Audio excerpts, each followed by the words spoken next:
Oh, yeah, Jacob. What did Jacob? I don't know. And then he wrote, never mind, I'm not gonna track it down. Like.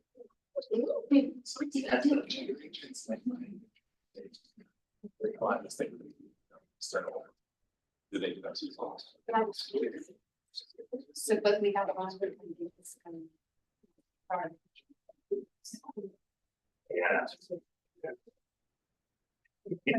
Yeah.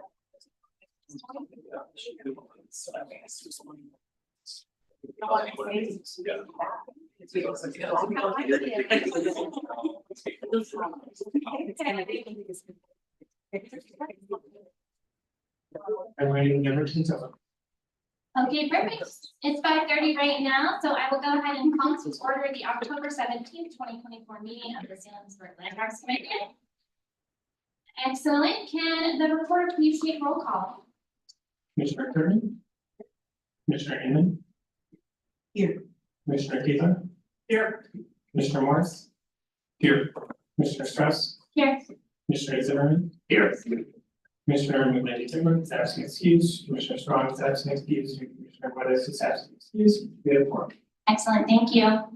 We'll now move on to agenda item number 3, public comments. The commission will hear testimony from the public concerning items that are not on the agenda. So if you're here for something that is on the agenda, we'll have a different period for that. But is there anyone who'd like to speak for something not on the agenda? I don't see anybody, so we can go ahead and move on to item 4, which is approval of the minutes. May I have a motion to approve the minutes?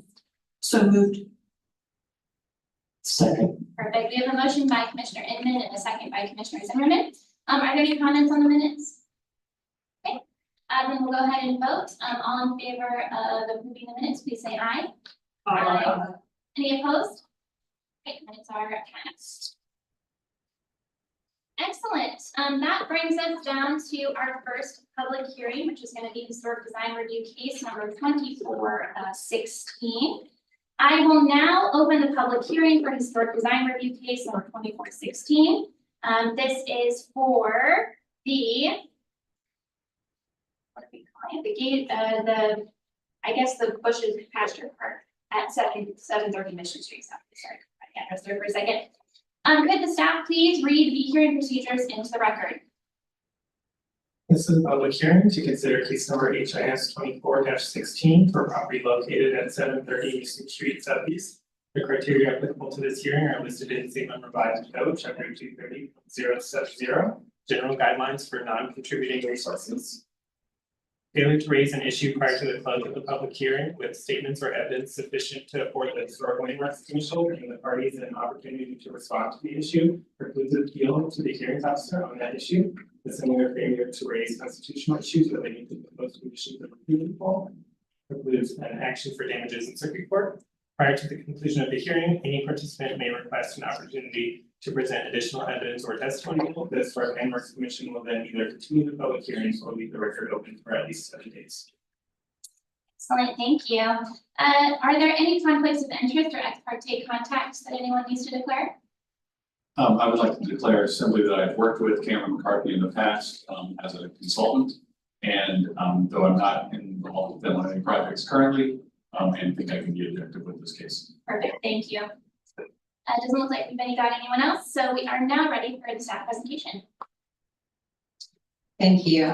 Good evening. I'm Kimberly Fitzgerald, Historic Preservation Officer for the City of Salem. I'd like to enter the staff report, its attachments, and all public testimony into the record. Notice of public hearing was sent by mail to surrounding property owners and tenants pursuant to Salem Revised Code requirements on September 27th. And the notice was also posted on the site in requirement with the provisions in SRC 300.620. However, there was an error. The September 27th mailed notice was not adequately provided to all historic properties within the Gady Hill, which is Pasture Park Historic District. Therefore, in order to ensure compliance with SRC 300.620B2B13, staff recommends the Landmarks Commission open the public hearing tonight including accepting testimony, and then continue the hearing to our November 21st meeting. If you're able to do this, then staff can renotice for the November 21st continued public hearing. And testimony will be accepted at that meeting as well. And in the renotice, we can include a link to the recorded hearing that's being recorded this week. And this will simply allow adequate notice for all interested parties.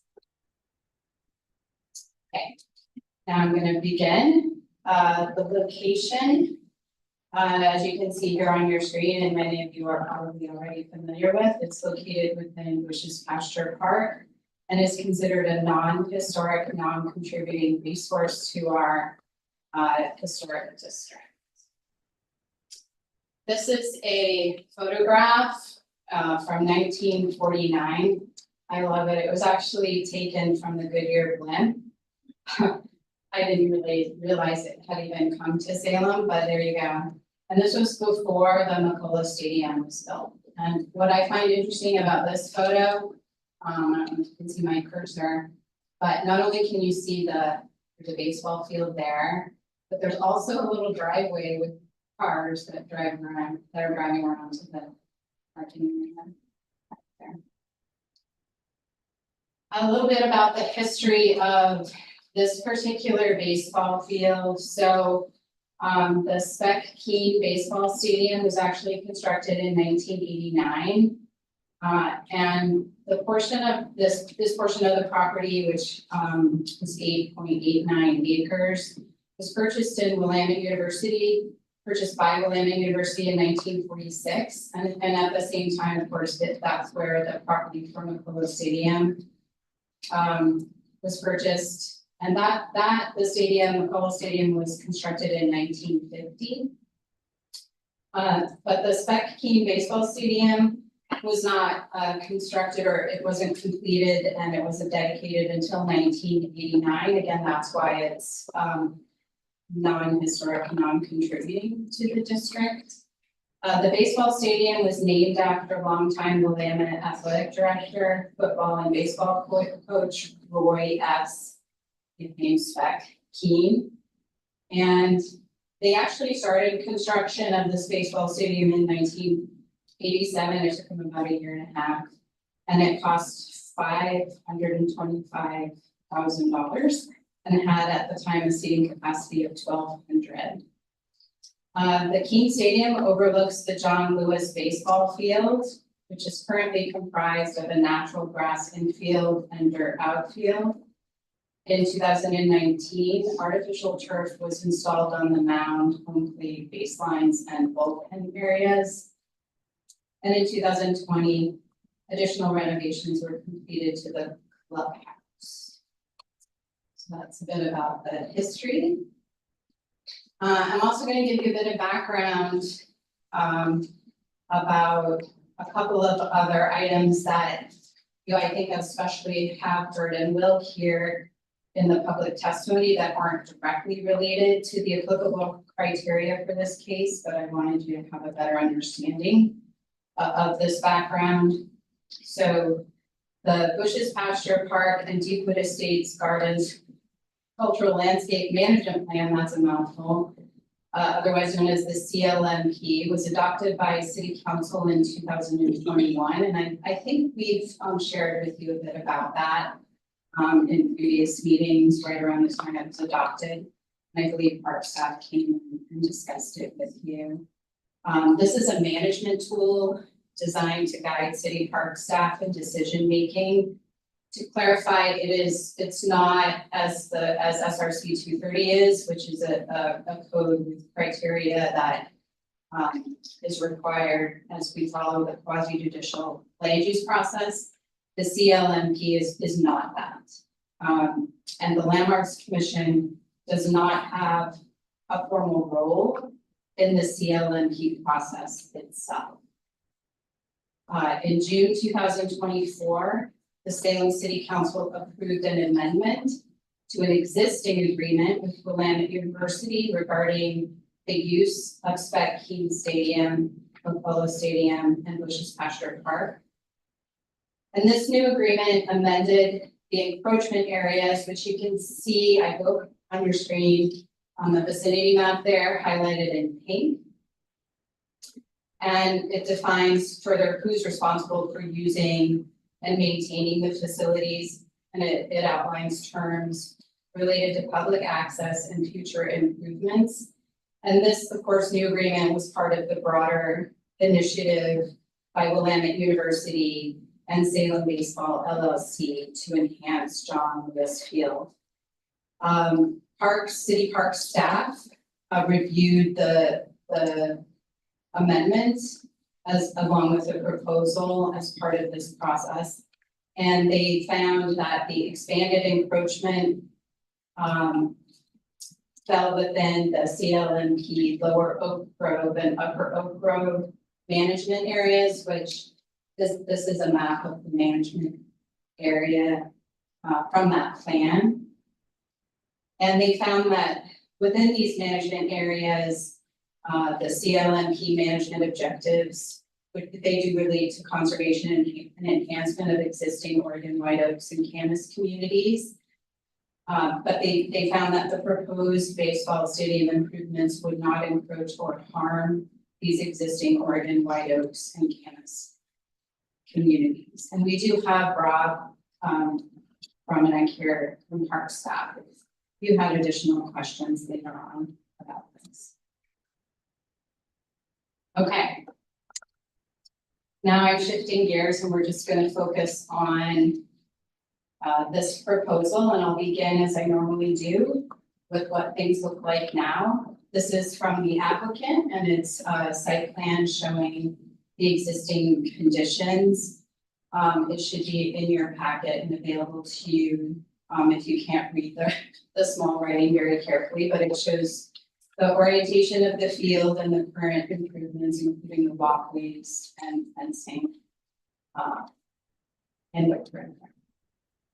Here's some pictures which might help give you a better sense of what things look like today. So you can see, again, I've got quite a few here at the perimeter. Again, they're in your packet from the applicant. So we've got the jogging path looking west, the east walking path looking north, the jogging path looking east, and then the right field view looking south. And this is the proposal.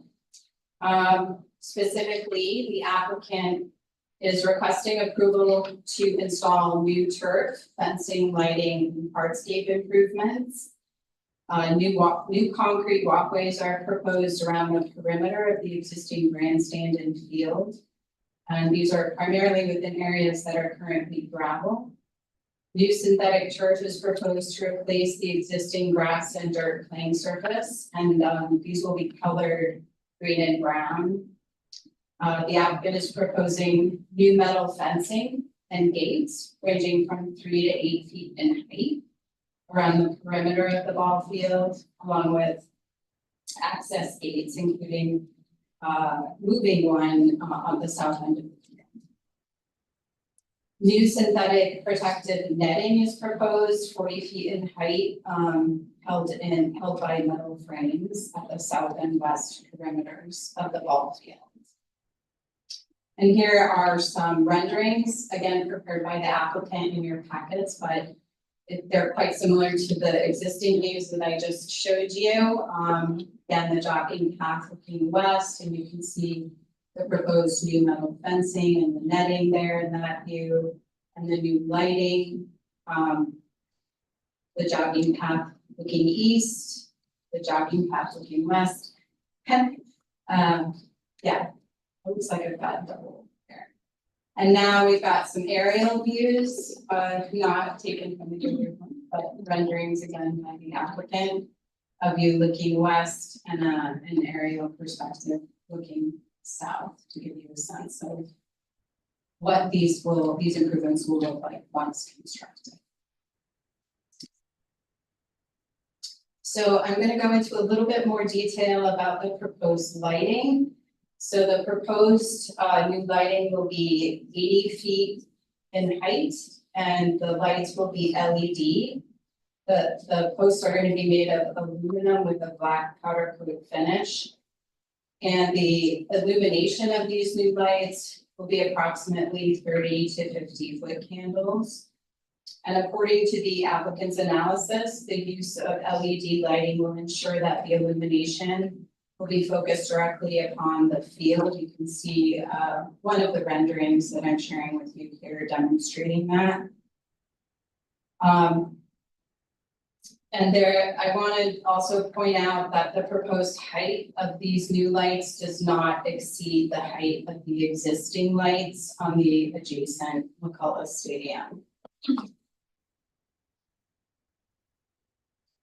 Okay, now I'm gonna shift to the findings. So because again, this is a non-historic, non-contributing feature, the baseball stadium and field.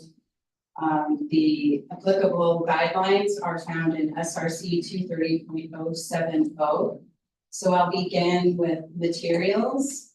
So the guidelines state that the proposed materials need to be compatible with the district.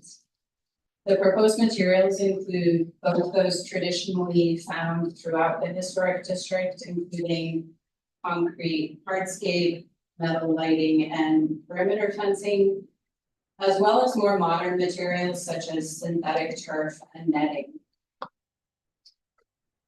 The more modern materials, such as those proposed, are currently found already within sports fields existing within Bush's Pasture Park in the district, both at the tennis courts and Phillips Field. Therefore, staff recommends the Landmarks Commission find that the proposed materials are consistent with those generally found within the Gadyville Bush's Pasture Park Historic District. And next, we're going to go to design. And again, the guidelines state that the proposed design needs to be generally compatible with the district. The proposed hardscape design comprising concrete, I'm going to go through each feature one by one since there's multiple facets to this proposal, even though I launched the materials all in one.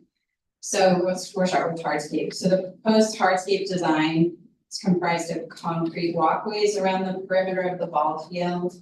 And these are primarily within areas that are currently gravel. And this is consistent with the design of walkways that are found throughout the Bush's Pasture Park Historic District. Therefore, staff recommends the Landmarks Commission find that the design of the proposed hardscape is compatible with the general character of the Bush's Pasture Park Historic District for this portion of the proposal. Next, we're going to go to field surfacing.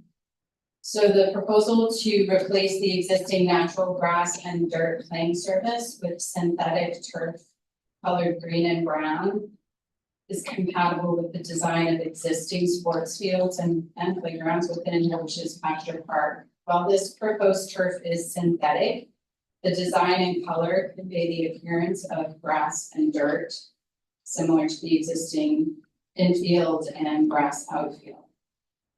Therefore, staff recommends the HLC find that the design of the proposed field surfacing is generally compatible with the character of Bush's Pasture Park Historic District for this portion. Now we're going to move to the lighting.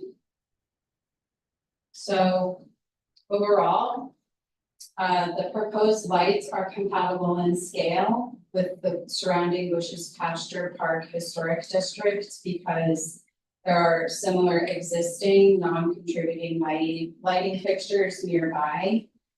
The proposed height of the lights does not exceed the height of the existing lights on the adjacent McCullough Stadium. And the proposed illumination of the new lights, while it will be approximately 30 to 50 foot candles, this illumination will be shielded, which is a requirement, not in SRC 230, but in the general SRC 800.060, which requires that in these areas, the design of proposed lighting must ensure that this kind of illumination is shielded from direct view. Therefore, staff recommends the Landmarks Commission find that the design and scale of the proposed lighting is compatible with the general character of the Bushes Pasture Park Historic District for this portion of the proposal. So last, the fencing and the netting. So the proposed scale of the fencing, which is 3 to 8 feet in height, and the design, which is both metal, like a wrought iron, and also a chain link, is typical of the kind of fencing found throughout Bushes Pasture Park. Therefore, staff recommends the Landmarks Commission find that the design and scale of proposed fencing is compatible with the general character of Bushes Pasture Park. I've taken the netting separately. So there's currently safety netting installed at this field. The proposed replacement netting is of a similar design as the existing. However, the proposed new netting, while it is 40 feet in height, is comprised of a lightweight see-through fiber, again held by the black powder coated metal frames. And they are proposed to be installed at the south and west perimeters of the ball field, which are interior to Bushes Pasture Park, limiting the adverse visual impact of this netting, and generally compatible with the overall character of the district. Therefore, staff recommends the Landmarks Commission find that the applicable criteria have been met for this portion. So now testimony. So we've received public comment from Joan Stembridge and Kathy Lingo, which was in your packets as part of your staff report. Today, we received testimony from John Christensen. One portion of his testimony was his testimony, but he also forwarded us the additional testimony that you had already received. Those items should be on your desk.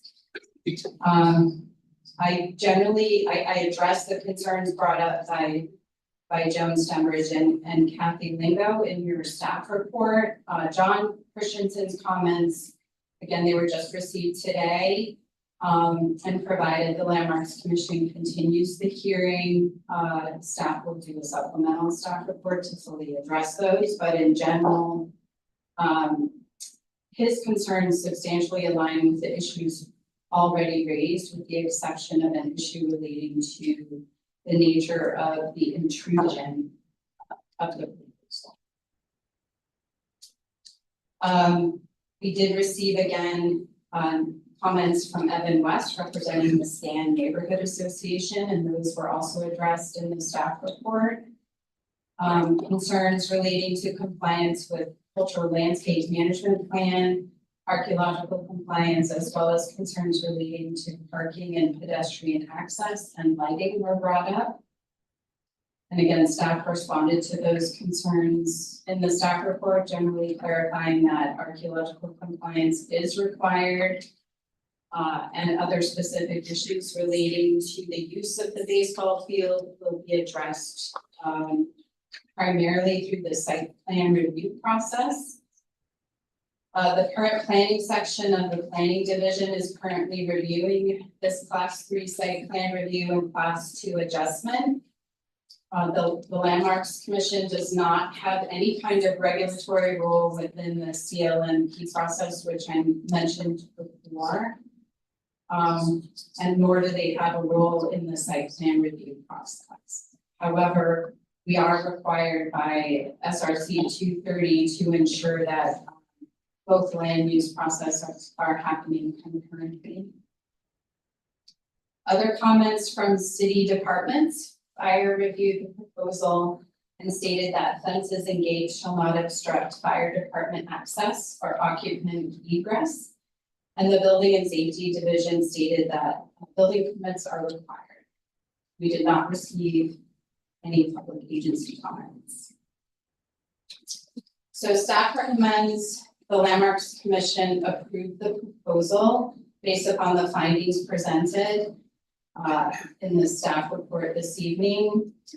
And we further recommend that you continue with the public hearing tonight, accepting testimony, and then continue the public hearing until November 21st.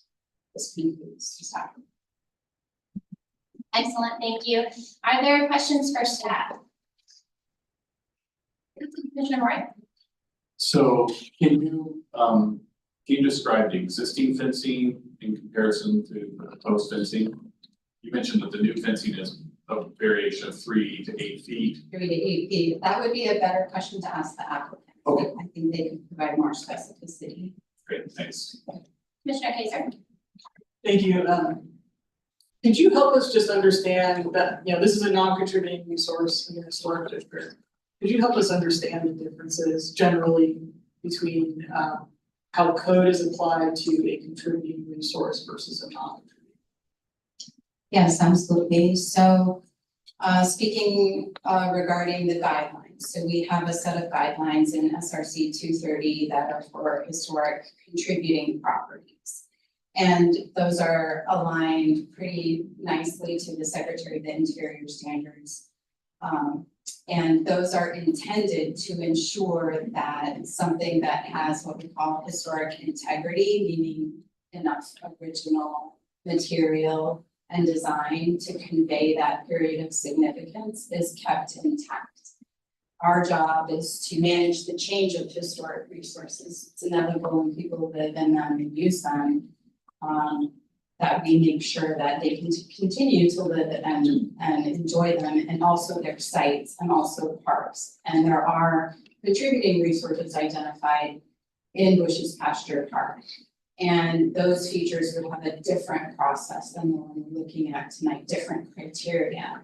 For non-contributing guidelines, the ones that I just went through tonight, those are intended to ensure compatibility of any alterations, as opposed to ensuring that the particular resource itself retains its original form and design and material. Does that answer your question? It does. I was gonna pick at it a little bit. Oh, good. Sort of, Pick away. just to help, you know, our Yeah. understanding, and I think, you know, the audience here too, people are concerned about this. Hypothetically, if this was a historic ball field, at say a 1930s grandstand or something like that, we would apply our standards different. Correct. Since this is a, what, 89. 89 building, it's non-contributing, it doesn't follow with period of significance. It has different materials and things. So, I guess what I'm trying to drive at a little bit is, it's regulated differently. I'm interested about the rest of the historic district itself and the interplay with this particular non-contributing resource and then the rest of the district. And does our guidelines take that into consideration? What do we consider to be the resource, the historic district itself? Yes. This piece of it, could you just? Yeah, speak to so that? in this particular case, because of the location of this resource within Bush's Pasture Park, and what we are looking at doing is comparing or assessing, and what your job is to assess the proposal to determine, I'm sorry, I'm gonna use 106, whether there's an adverse effect on the park as a result of the alterations. So the baseball stadium is already being used for baseball. It already has a lot of the features that the applicant is asking to alter or improve. It's already being used that way. The improvements will impact the park because they are a change. And one of the requirements, so there's basically 2 criteria in the guidelines, right? One relating to materials, the other relating to design. And your job is to assess whether first the materials are compatible. It's relatively straightforward if the applicant is using traditional materials, you know, metal, concrete, things you can find already in Bush's Pasture Park. It's a little more challenging if it's modern materials, but again, we typically look at, okay, what's already there. And And then you can get a chance to assess, does that have an adverse effect or not? Staff says it does not. Same with design, we're looking at scale. We're looking at what else is in the park already. What impact does that have? So that, I think, that's your job. Thank you. Yeah. Other questions, Commissioner Hartman? So in the staff report and the proposal, it mentions paving gravel areas and turfing grass and dirt.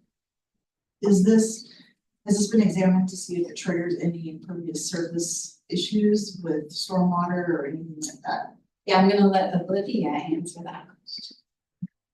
Good evening, Olivia Diaz, current planning manager for the division.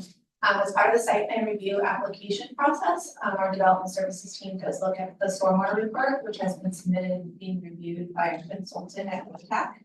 And so those conditions of approval through the site plan review will require potentially great stormwater requirements or some other sort of mitigation for those impacts.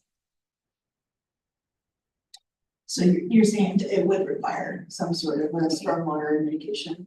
The applicant provided a stormwater management plan, and they can maybe answer the technical questions to how they're gonna disperse that stormwater. But our consultants would review that application, and as part of the site plan review application, condition that to meet our code. So we got certain, if they impact it, they would have to meet the code to mitigate that. And their report should show how that's being done. Okay, thank you. I've got a question about the site plan review, actually. Could you let us know where the applicant is in the process of site plan review right now? The application was actually just deemed complete. It went out to notice on October 15th. Notice period is on October 29th at 5 p.m. And then we'll compile the information I have and hopefully write a decision. Okay, perfect, thank you. Are there any more questions from any of the commissioners? I have one question for Rob, actually. Kimberly, in her staff presentation, she mentioned that the Parks Department had gone through a decision-making process on whether the baseball park falls into the management plan or not. Could you talk a little bit about that process, how you make that decision, and you make that plan? Thank you. Good evening. I'm Roman, Parks Planning Manager for the Community Services Department. I'm happy to just at a high level touch on that a little bit. We looked at the proposed improvements through a developed decision review process that's a part of the CLMP. And it does have several parts to it. And essentially the main issue just to cut to it is because of where the improvements are located in the park. Does it impact the Oregon White Oaks and the Camas communities in the park? And simply put, it does not. So there's no negative impacts. It could be argued that there are some potential positive impacts by reducing irrigation of the field that may benefit the oaks that are adjacent. But we found no negative impacts on those two specific natural resources. Perfect, thank you, that's helpful. Yeah, Commissioner Inman. Yes, I had a question. Kimberly mentioned a section 106 type review. And I wondered if there are federal dollars involved in the project, and if so, if there was a NEPA or section 106 review. Yeah, no, as far as I'm aware, there's no federal dollars involved. However, the applicant did receive, I believe, is receiving state money for this project, but they can clarify everything in their presentation.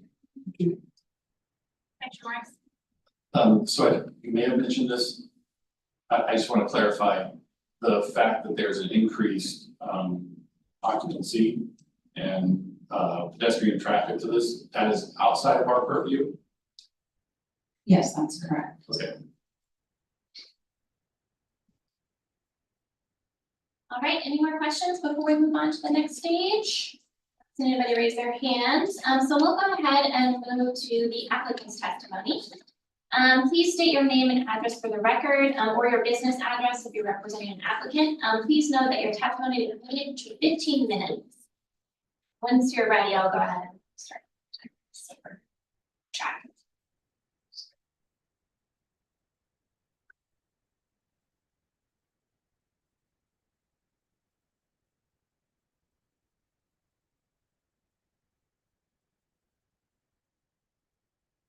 Evening Commission, city staff, I'm Colin Carter with Cameron McCarthy, landscape architecture and planning.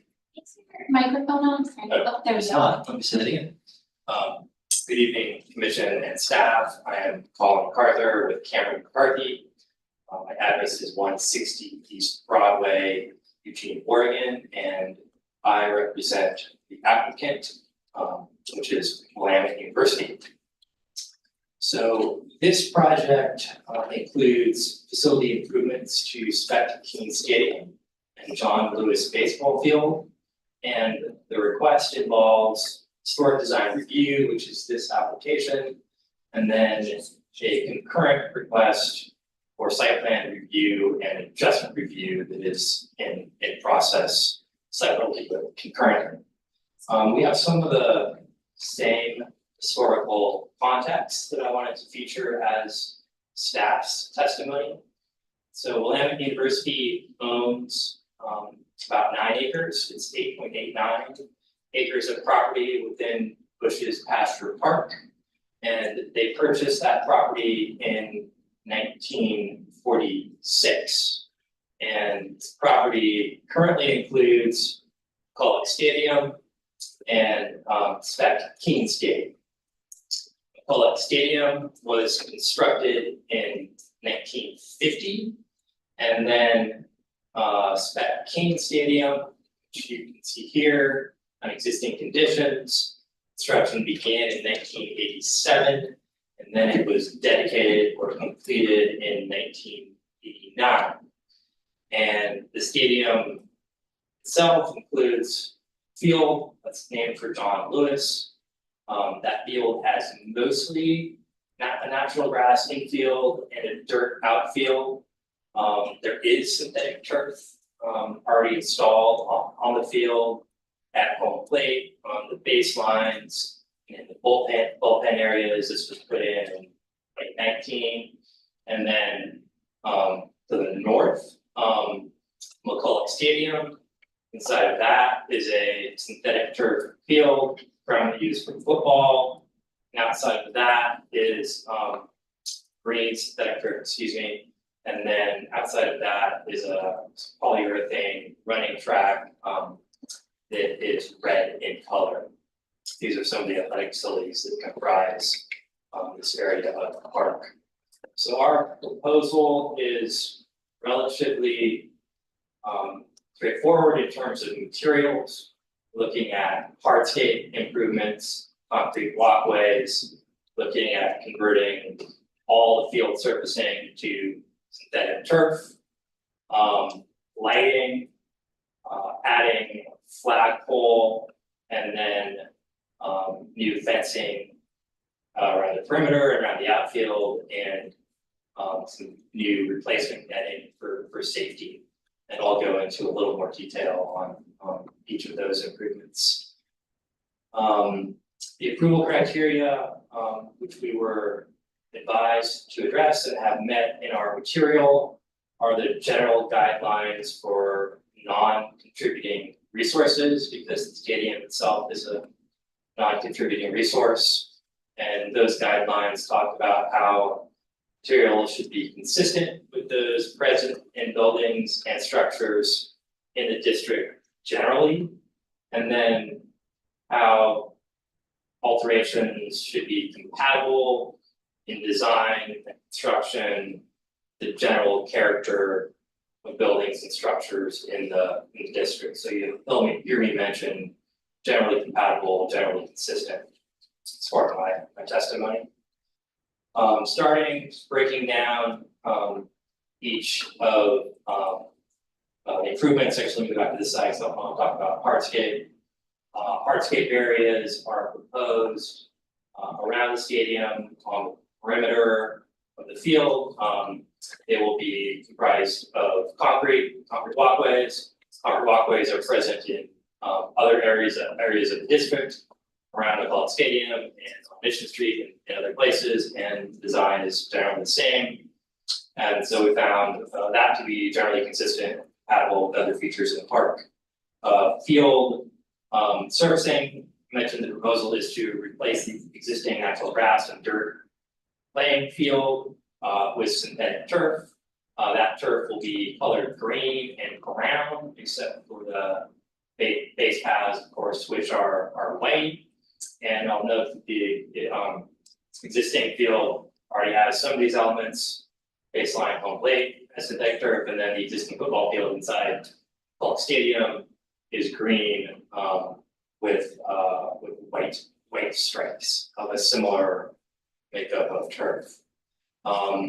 Based on that, we found that the proposal is consistent with materials in existence, present in the district, and compatible with the materials that exist in general character. Next, moving on to lighting and the flagpole. So there's a new metal flagpole proposed in the northeast corner of the outfield. The flagpole is 40 feet tall. It is similar metal, it's similar to other flagpoles found throughout the district. You can see an example of that, and it does not exceed maximum height limit in the district of 45 feet. The proposal does involve 6 new field lights. The field lights are 80 feet tall. They are exactly the same height as the field lights at the football field. Polk Stadium is also 80 feet tall, and they are supposed to be aluminum with a black powder coat finish. There have been some new advances in lighting technology since the football field lights were installed. These light fixtures will be LED, which will provide more direct lighting and less spillover.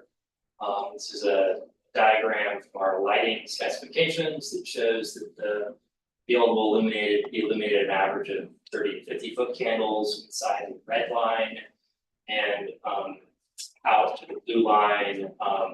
That's where the extent of light spillage drops off to less than a half a foot candle. In addition, all the lights will be shielded for view, and we do have to comply with City of Salem's lighting standards, and Kim did a good job of addressing the work we're doing to address those standards in her testimony.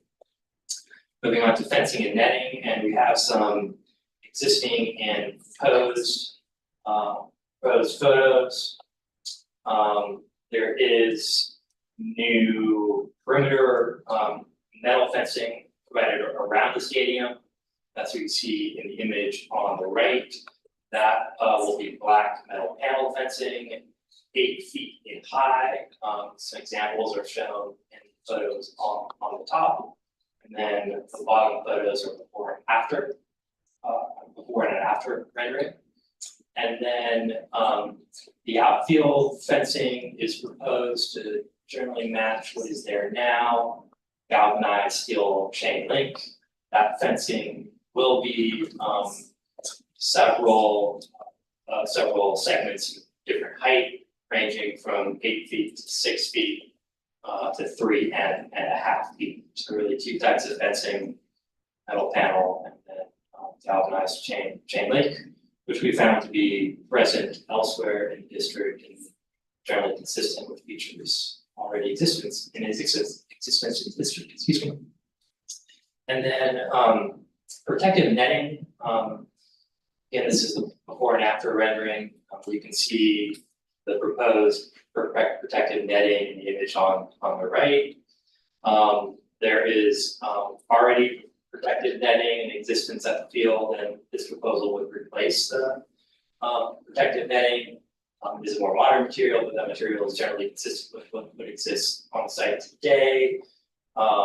It's comprised of lightweight see-through fiber. It's 40 feet tall, and the emphasis of this is safety to prevent balls and broken bats from flying into the stadium, and then also to prevent balls from leaving the stadium and impacting surrounding areas of the park.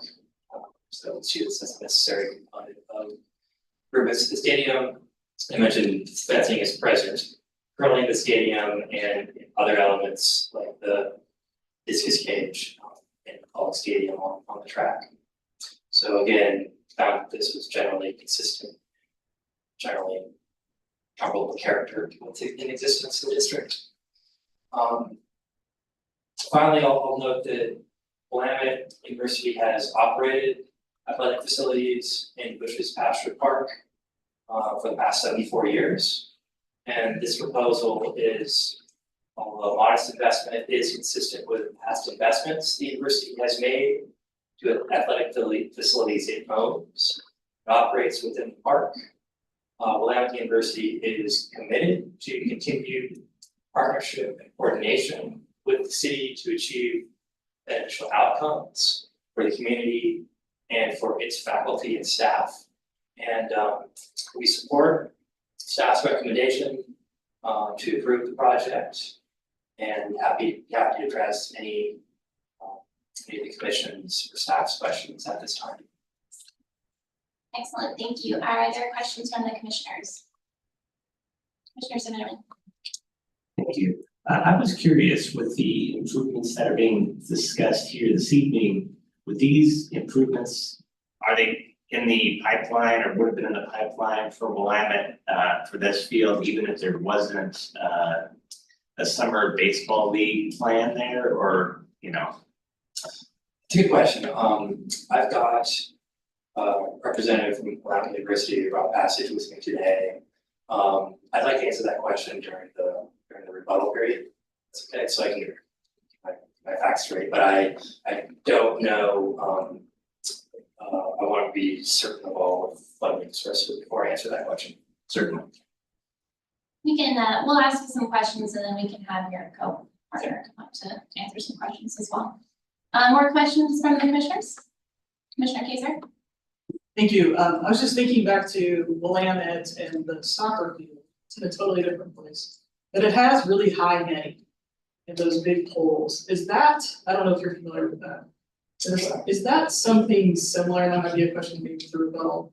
I'm curious if that is similar to what you're hoping to install here.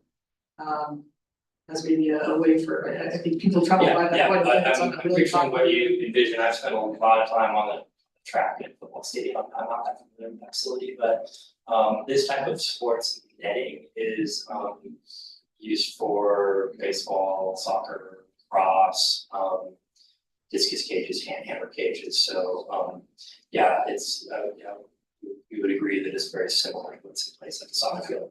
Thank you. Commissioner Morris? So you indicated that at least some of the chain link, or maybe all the chain link, is going to be a galvanized chain link. And indicative of this rendering, it appears to just be a raw galvanized. Is there a reason why you didn't go with a black vinyl coated to match the rest of the fencing that you've indicated? Yeah, I've got a member of our landscape architecture team here, and I'll address that question during the rebuttal period. More questions? Commissioner Zimmerman? In your testimony, you mentioned about how the lighting and the field turf at McCullough and the baseball stadium would be kind of similar. Is the lighting at McCullough significantly more, I guess, visible in the surrounding areas than the proposed lighting of the new baseball lighting, the facility? We've tried to track down that information. It did provide some information from staff. The lighting at the football field is significantly older. It uses older technology, and anecdotally, yes, it is not as direct and produces more spillage than the lighting we are proposing to install at the baseball field. This is a evolution, technological improvement in lighting technology that has more direct lighting and uses light spillover. Thank you. Any more questions? I've got just a couple of questions. Could you summarize what the biggest difference between the existing field and what you're proposing is going to be? Yeah, go back to the existing and proposed.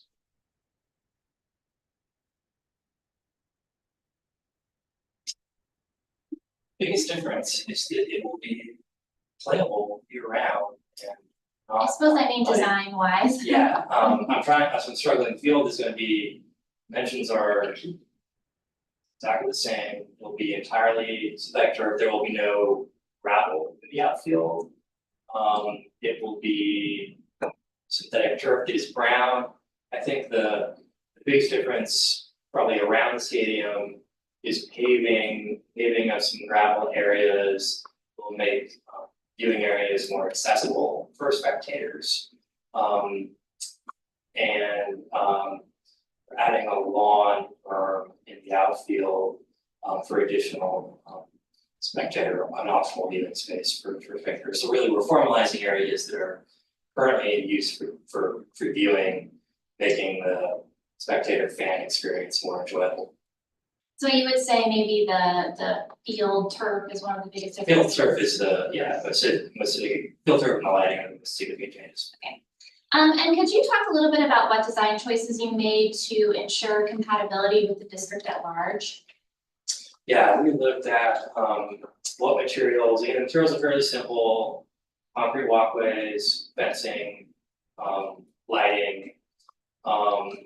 We did have some options for the perimeter fencing and went with a metal panel fencing that is similar to the fencing that Willamette University uses around its other facilities, so that's a very compatible choice. Concrete walkways are the same as concrete walkways in other areas of the district. I mentioned the lighting is the same height and same pole style. The technology is different from the light poles around the stadium.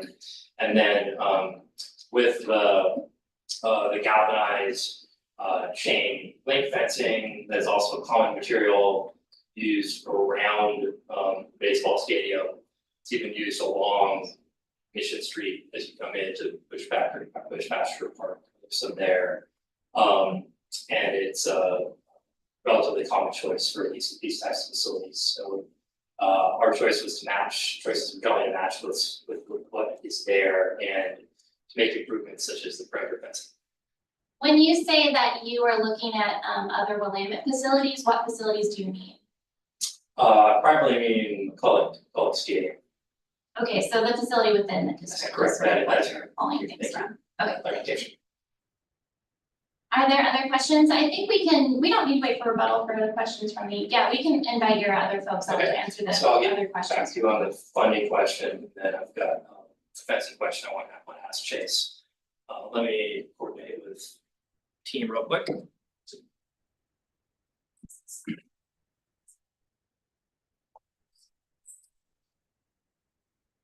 And you can come up too if you want.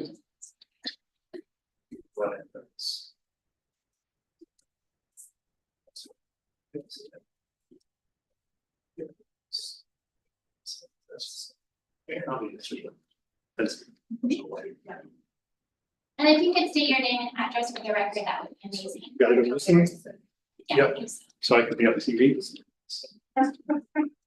Well, this guy's watching at home. Just name and Name and address. Rob Passage, the Director of Athletics at Willamette University. I live at 5840 Sorrento Street, southeast Salem. And here I'm behalf of the applicant. I can probably start to answer the fencing question. The reason there's galvanized within the stadium itself and the one that was shown in the outfield, it's currently galvanized. It's the same, it's the same, it's not the black coated as far as that, so that's why it's gonna match the existing that's there when we make those improvements. I do know anything that would be on the exterior would be that black coating to match the actual pale fencing. But the stuff in the interior would be black, just the ring. So on the funding question, you asked me again, just so I make sure that I'm answering. It's I think it was Commissioner Yeah. Zimmerman, yeah. sorry, I switched your questions. Oh, yeah, no problem. I was just curious, like, if the improvements that are kind of planned with this funding package, with this baseball team, if those were things that Willamette had already kind of had planned out for future improvements, should funding, come about, or how does that kind of work? Yeah, I mean, I think, That's been something we've been looking at since I've been here. It's been, we constantly had to try to identify what are some of the challenges that we have within our facilities. One of the challenges we've had, for a long time is that our baseball and softball fields have not been, playable for large portions of the seasons. We've been trying to figure out how to make that happen. And had conversations with a lot of different groups. And in that conversation, began a conversation with the Salem Baseball Club, as a way, and also, I guess I should say, with the Salem Kaiser Public Schools, as a way, could we find a way to do this that would benefit the community, that would benefit our folks at Wyoming University, and be able to make this project happen. Again, both at our baseball field, which is the we're discussing here, but then also our softball field, which is not in the historic districts.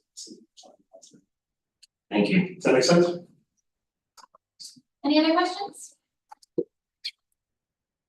Okay, perfect. I think then we can go ahead and thank you for your presentation. We Thank you. appreciate it. We can go ahead and call for the neighborhood association. Is there anyone here representing the neighborhood association? I believe would be Stan. I don't see anybody, but I do know that they provided some written testimony. Evan is here, but he is shaking his head no. Oh, okay. Okay, great. So, no testimony from the neighborhood association tonight. Then we can go ahead and move to testimony from folks on the sign-up sheets. You will need to state your name and your address for the record. Your testimony is limited to 5 minutes, so I'll go ahead and call you in order of the sign-up. And just a reminder that the HLC really can only make decision based on the criteria. So if you can direct your comments towards the criteria, which is the consistency of material and the compatibility of design, that's where we can take the most from your testimony. So we'll go ahead and start off with Lori Walker.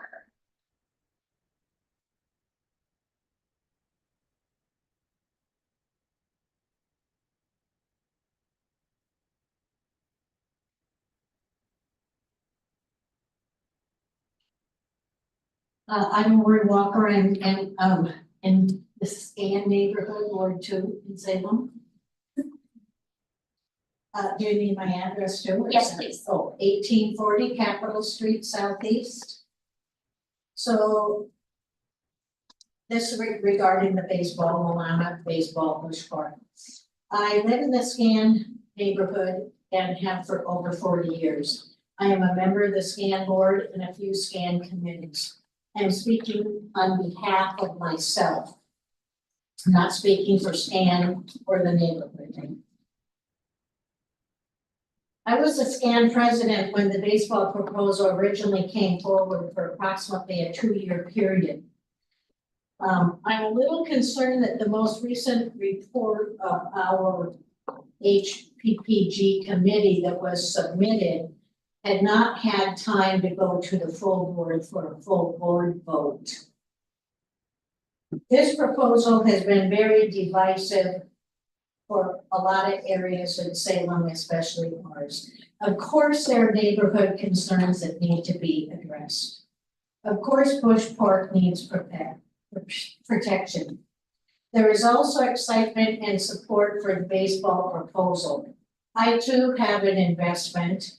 I have lived next door to the park area from within 1/2 block to 3 blocks currently for 40 years or more than 40 years. Yeah.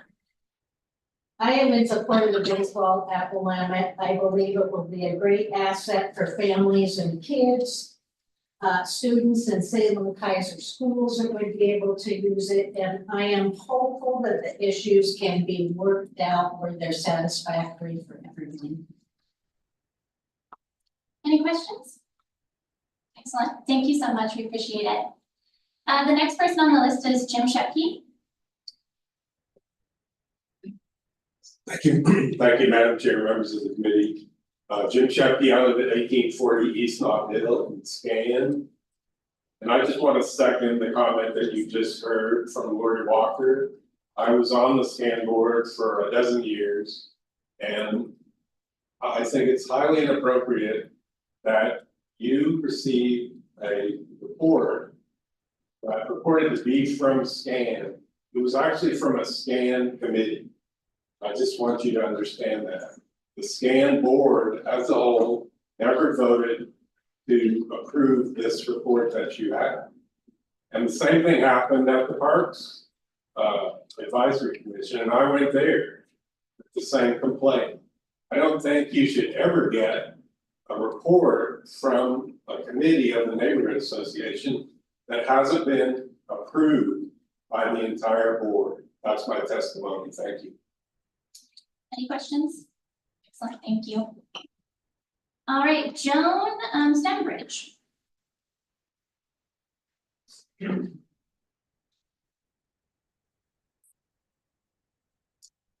Good evening, my name is Joan Stanbridge, and I live at 1695 Winter Street, Southeast Salem, Oregon. And thank you very much for this opportunity. I've submitted my written testimony to you, and I thank you for reading it. I noticed from the report from Kimberly Fitzgerald that stated that my 3 requests that I made in my written testimony are not under your jurisdiction to address. And I find that confounding and troubling. In attempting to understand this predicament, I would like to first respectfully focus on you, the members of this historic landmark commission. It is my understanding that you are the commission that exists to educate and advocate to preserve Salem's historic landmarks so that our historic landmarks remain healthy and preserved in perpetuity. And I thank you for your dedication to this purpose. Bush Park is one such historic landmark. Surely we can all agree on this. In fact, I urge you to consider Bush Park to be one of Salem's most iconic landmarks that is a treasure and is respected and well utilized by the entire Salem community. Well worth preserving. There is no way to exclude the ballpark from its historic landmark. To call the ballpark a non-contributing component of Bush Pasture Park makes absolutely no sense to me. The ballpark is a part of the park. Secondly, I encourage you to view the cultural landscape management plan adopted by the city in 2021 to be the template for preserving the quality, nature, and especially the ambiance of Bush Park. The plan's vision statement clearly reports the public usage of the park for walking, recreation, active play, family gatherings, natural exploration, and protection of nature is the purpose of the plan. Nowhere in the plan is there even a hint that the park should be altered in any way that would eliminate or diminish free public use. Let us keep the management plan vision in mind, looking at, again, my 3 requests. Number 1, restrict the usage of Lower LaFell parking lot. All paying baseball customers should be rerouted to park at Illinois University. Number 2, restrict the usage of Stadium South Gate to emergency exit only. Again, to preserve Bush Park for public usage. Number 3, restrict the noise level of the games to what is allowed for the Salem Art Fair as a way to preserve the ambiance of Bush Park and, I might add, Deepwood Gardens outside wedding venue. If the Historic Landmarks Commission has no authority to address the 3 concerns I raised, I'm sorry, I remain mystified as to your purpose. I urge you to place restrictions on Willamette University so that when they lease the stadium to a private baseball business, they are not preventing the general public from access to our shared and beloved local historic landmark. Thank you. Thank you. Any questions? Commissioner Kaiser, we have a question for you, actually. Come on. Hi, Joe. Hi. I just wanted to clarify the terminology for non-contributing. That is not a city definition. That's a definition that comes from the National Register of Historic Places nomination. And within that, it's a federal program and they assess resources within a historic district based on certain criteria. And so when those national historic districts are registered, you have resources that are either eligible contributing or non-eligible non-contributing. And that's based on a number of things. It could be an old resource that has no integrity, that could be non-contributing, or it could be something new like this that falls outside of the period of significance. So I wanted just to clarify that for you. And that is what we have to make our determinations off of, are those resources and how they were defined within the National Register nomination that was done in the 70s, 80s, whatever it was. So I wanted to clarify that. I would also encourage you to pass along some of these comments to the site plan review process. That's where some the questions about parking might be best addressed. So I would encourage you to comment on the site plan review process as well. All right, the next person is going to be Rob. My name's Rob Kimmick. I'm taking this opportunity to add my support to the testimony standard concerning the cultural landscape. I sincerely hope you as a commission will demonstrate your commitment to preserving Bush Park by using the guiding principles laid out in this management plan. The plan can help prevent damage to Bush Park and be caused by the proposed commercial baseball. Any questions? Okay, great, thank you. Next on our list is Evan.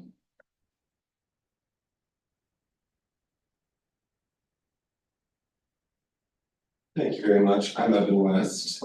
I'm a resident of Ward 7. I'm going to go off script for just a moment to clarify a couple of questions and statements that were made. This committee did receive written comment from the Historic Preservation Parks and Gardens Subcommittee of the Skating Neighborhood Association. City staff regularly solicits requests for comment feedback from neighborhood associations, usually via their committee chairpersons for land use, historic preservation, etc. The HPPG committee for SCAN consists of about a third, maybe a half of total board membership. Much like other government subcommittees, committee reports are generally taken to have standing with the most active upon by an outside force. There's nothing in either city code or our own bylaws that requires a full board of people to committee reports. Thank you, and that being said, I am here to represent only myself and the community by association SCAN. I'm Evan West, resident of Ward 7. You might also know I'm a historic preservation professional. I'm pleased to be able to speak to you tonight as a citizen of Salem regarding where my personal and professional interests lie. Members of the commission, I know there are some things that I don't have to remind you of. Bush's Pasture Park is a world-class example of an urban, historic, natural open space. And this gem of our community simultaneously preserves the history of Salem pioneer Asa Bush, while also acknowledging the many profound failings of his legacy. While there is substantial work yet to be done, the preservation of a pre-contact landscape, including the wild growth of two types of cannabis and Oregon red oak trees, quietly acknowledges the native and indigenous history of our community that is so often completely overlooked. It's for these reasons that I find the application for Cameron McCarthy to be frankly insulting to our community. The applicant has chosen to completely deny that their project may have any adverse effect to the natural students. Thanks for the responsibility. Your commission has a very strict mandate to consider the criteria of SRC 230 section 70. This is good. This is as it should be. Because of the limited purview of this commission and the charge to protect our community's historic resources, this body is still fully empowered to reject the application as it stands. Please let me get it found. The very limited criteria of SRC 230 section 70 requires that alterations, adjustments, and renovations be compatible generally with the character, designs, and material of other buildings in the historic districts. The applicant's claim that the nature of the land facilities does not contribute resources exempts them from these criteria is erroneous, and must be rejected by this commission outright. There's no implied or actual immunity from or exemption from the code requirements for resources that were previously identified as non-contributing.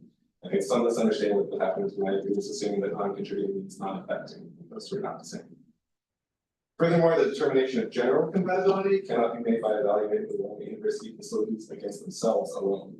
The code requires that changes to non-contributing structures be compatible with those both in the district generally. This means the athletic facilities must be compared to the rest of Bridge Pasture Park, as well as the residential, historic neighborhood and local business that surrounds it. This is critical because the proposed expansions of the baseball facility, both horizontally and into the skyline view sheds, clearly constitute significant intrusions to the character and integrity of the historic districts when they are judged against more than the existing alignment facilities alone. It is not simply an improvement of existing facilities that's happening, it is an intrusion into the existing historic district. Fencing, and particularly non-chain link fencing, is extremely limited in Bridge Pasture Park. Netting that disrupts the view sheds is functionally non-existent in its current setting. Stadium lighting at the football field and tennis courts already caused unmitigated damage to the natural historic landscape the city struggles to protect and improve. Community partners have made numerous attempts to work closely with the applicant to achieve mitigation of adverse effects. But because Cameron McCarthy has chosen to proceed with what can only be described as a disregard for our historic resources and the codes and regulations that protect them, we're asking the Historic Landmarks Commission to do just one thing: deny the application on the grounds that fails to demonstrate successful achievement of the criteria. Rejecting the application today is not a permanent review of baseball in our community, or a statement on the merits of youth sports. Rejecting the application is not overstepping the bounds of codes to require mitigation of adverse effects. Rejecting the application today is not even a comment on the quality of the Willamette University athletic facilities, which are themselves very likely now eligible to the National Register of Historic Places.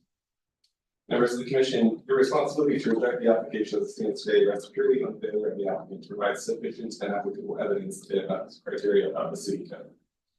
I have confidence that the members of our community look forward to working with the applicant to achieve design plans that continue that criteria. But before that happens, the HLC must demonstrate that it remains committed not to developers, but to the letter of the law that safeguards our historic resources. Thank you. Any questions? Okay, thank you. All right, the next person on our list is going to be Kathy.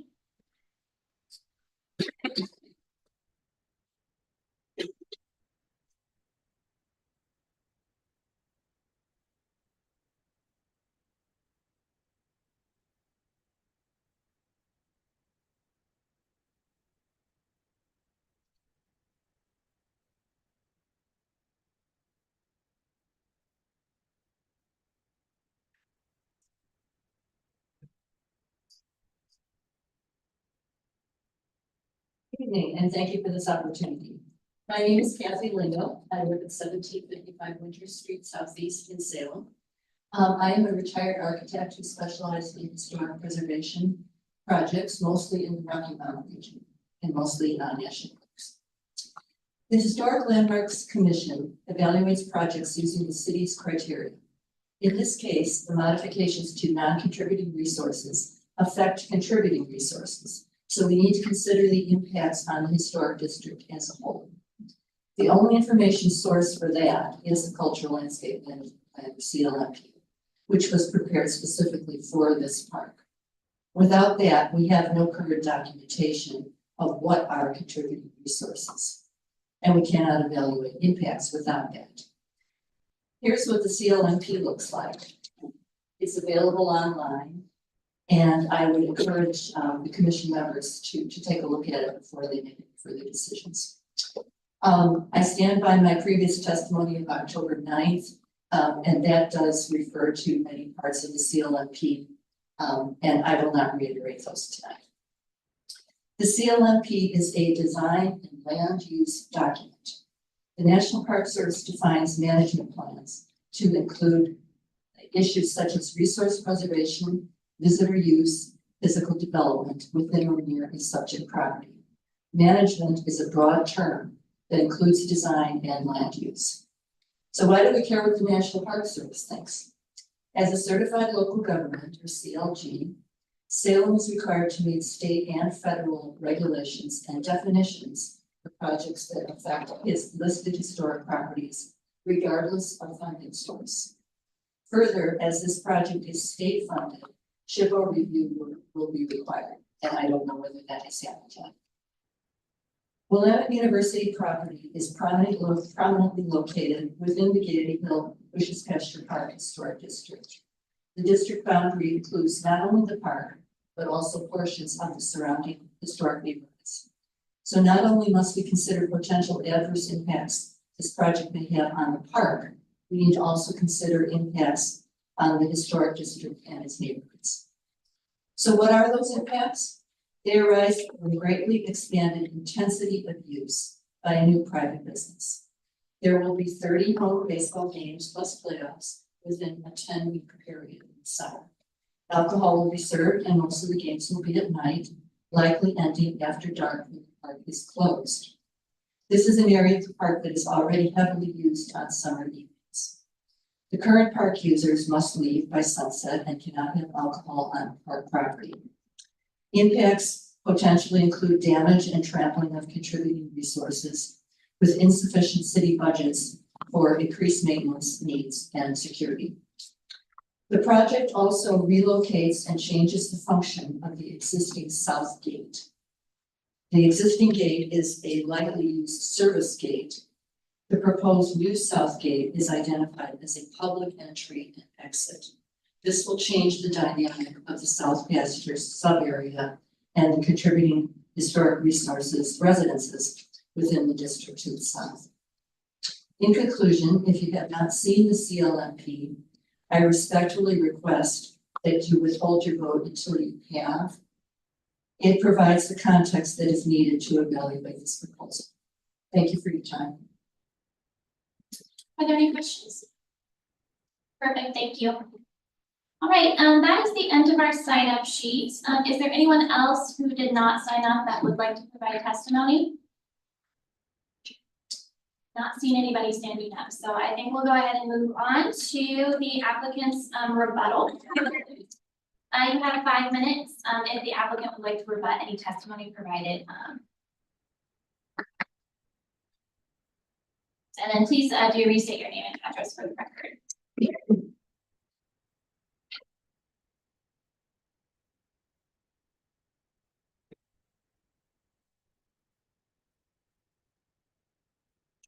Thank you again. Colin MacArthur with Cameron McCarthy Landscape Architecture and Planning. Address is 160 East Broadway, Eugene, Oregon, 741. Thanks everyone for the testimony tonight. We're familiar with some of it. Some of the testimony was new. We expect there to be a continuation of this hearing.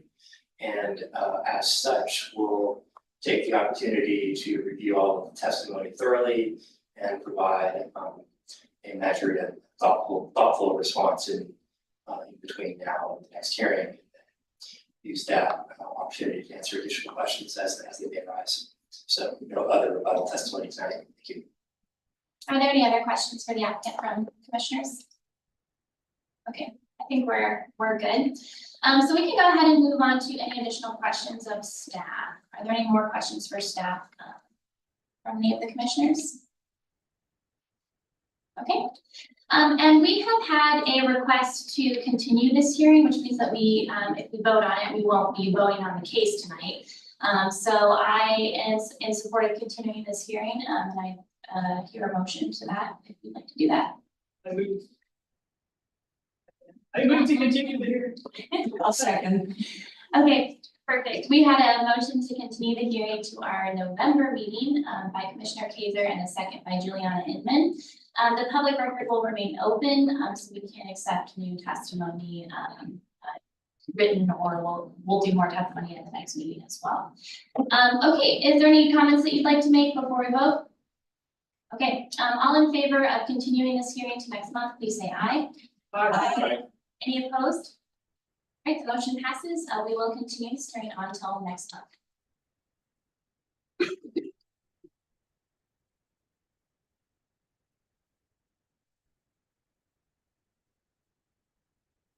Okay, that means we're going to be going ahead and starting on our second design review of the night. I have now opened the public hearing for historic design review case number 2419 for 170 High Street.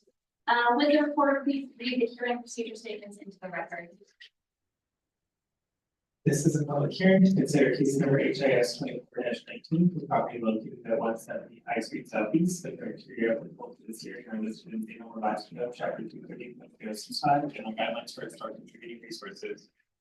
Failure to raise an issue prior to the close of the public hearing with statements or evidence sufficient to afford the Historic Landmarks Commission the parties an opportunity to respond to the issue, concludes appeal of the hearing officer on the issue, considering her failure to raise constitutional issues relating to proposed petitions and approval includes an action to the circuit court. Prior to the conclusion of the hearing, any participant may request an opportunity to present additional evidence or testimony. The Historic Landmarks Commission will then either continue the public hearing or leave the record open for at least 2 days. Are there any conflicts of interest or ex parte contacts? Commissioner Kaiser? Thank you. I just for ex parte, I've been to Elsinore a number of times pretty recently. I'm also somehow on their mailing list, so I got notice of this through email. That they were going to be doing some kind of fundraising for this, so just wanted to declare that ex parte. But I can still make a decision without bias. Perfect, thank you. Anybody else? Okay, then we'll go ahead and do the staff presentation. Thank you. Good evening. My name is Jacob Morris. I'm the Historic Preservation Planner for the City of Salem. I'd like to enter the staff report, its attachments, and all public testimony into the public record.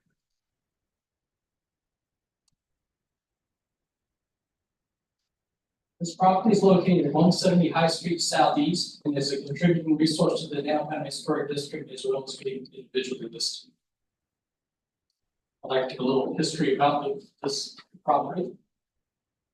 This theater was constructed in 1926 by George B. Guthrie, the Tudor Gothic style. Designer was Ellis F. Lawrence of the Portland firm of Lawrence and Holford. He's known as the founder and dean of the University of Oregon School of Architecture. Nomination states the Elsinore Theater is as significant as the most intact example of 1920s theater design in Salem and the only example of a Gothic style theater of this period within the state of Oregon.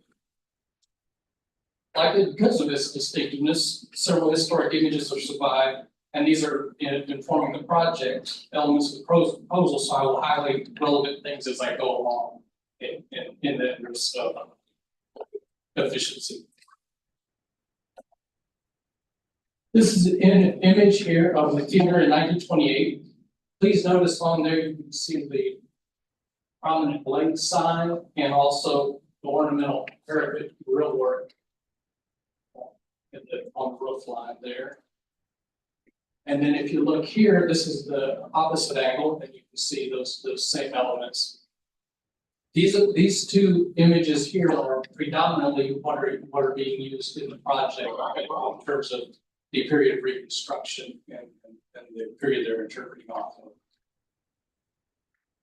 This 1926 photograph shows the entrance and underside of the marquee.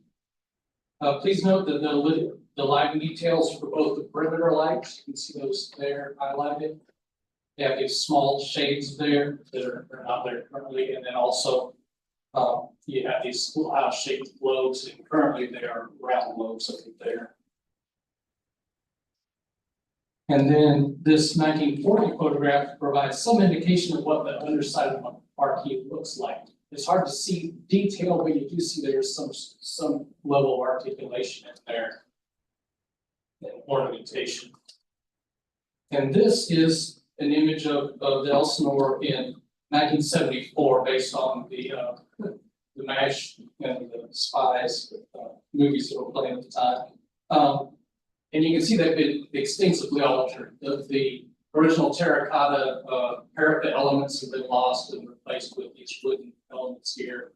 And then the marquee was either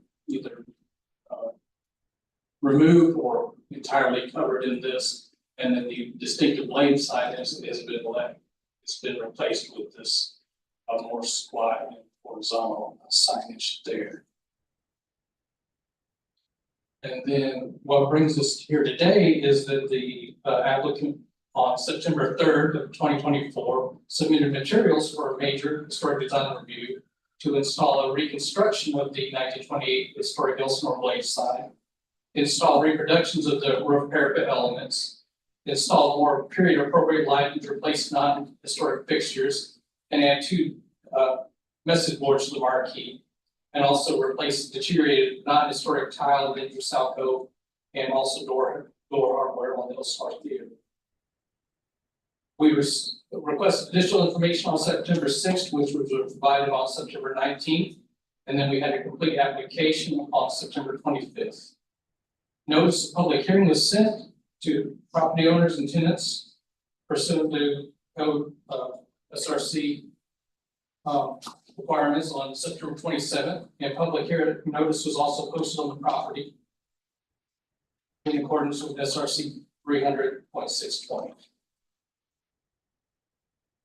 And this is the proposal here in some more detail. This is a rendering of the historic Elsinore vertical blaze sign, and it's based on those 1928 and 1930 historic photographs. You can see there it's in the same location. The sign body is in aluminum, 23 feet by 4 feet, and 12 inches of width. The perimeter, similar to historic signage, is open channel finished white with gold outside. Body colors cast bronze.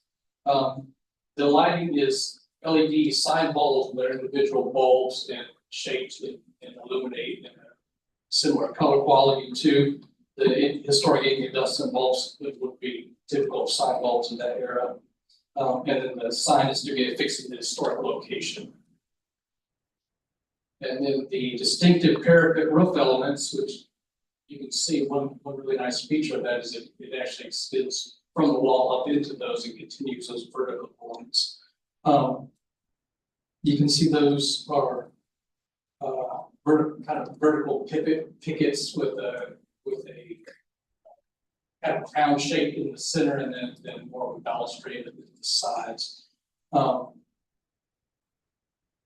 They're all to be constructed with painted aluminum. The terracotta would be difficult to source and also very expensive.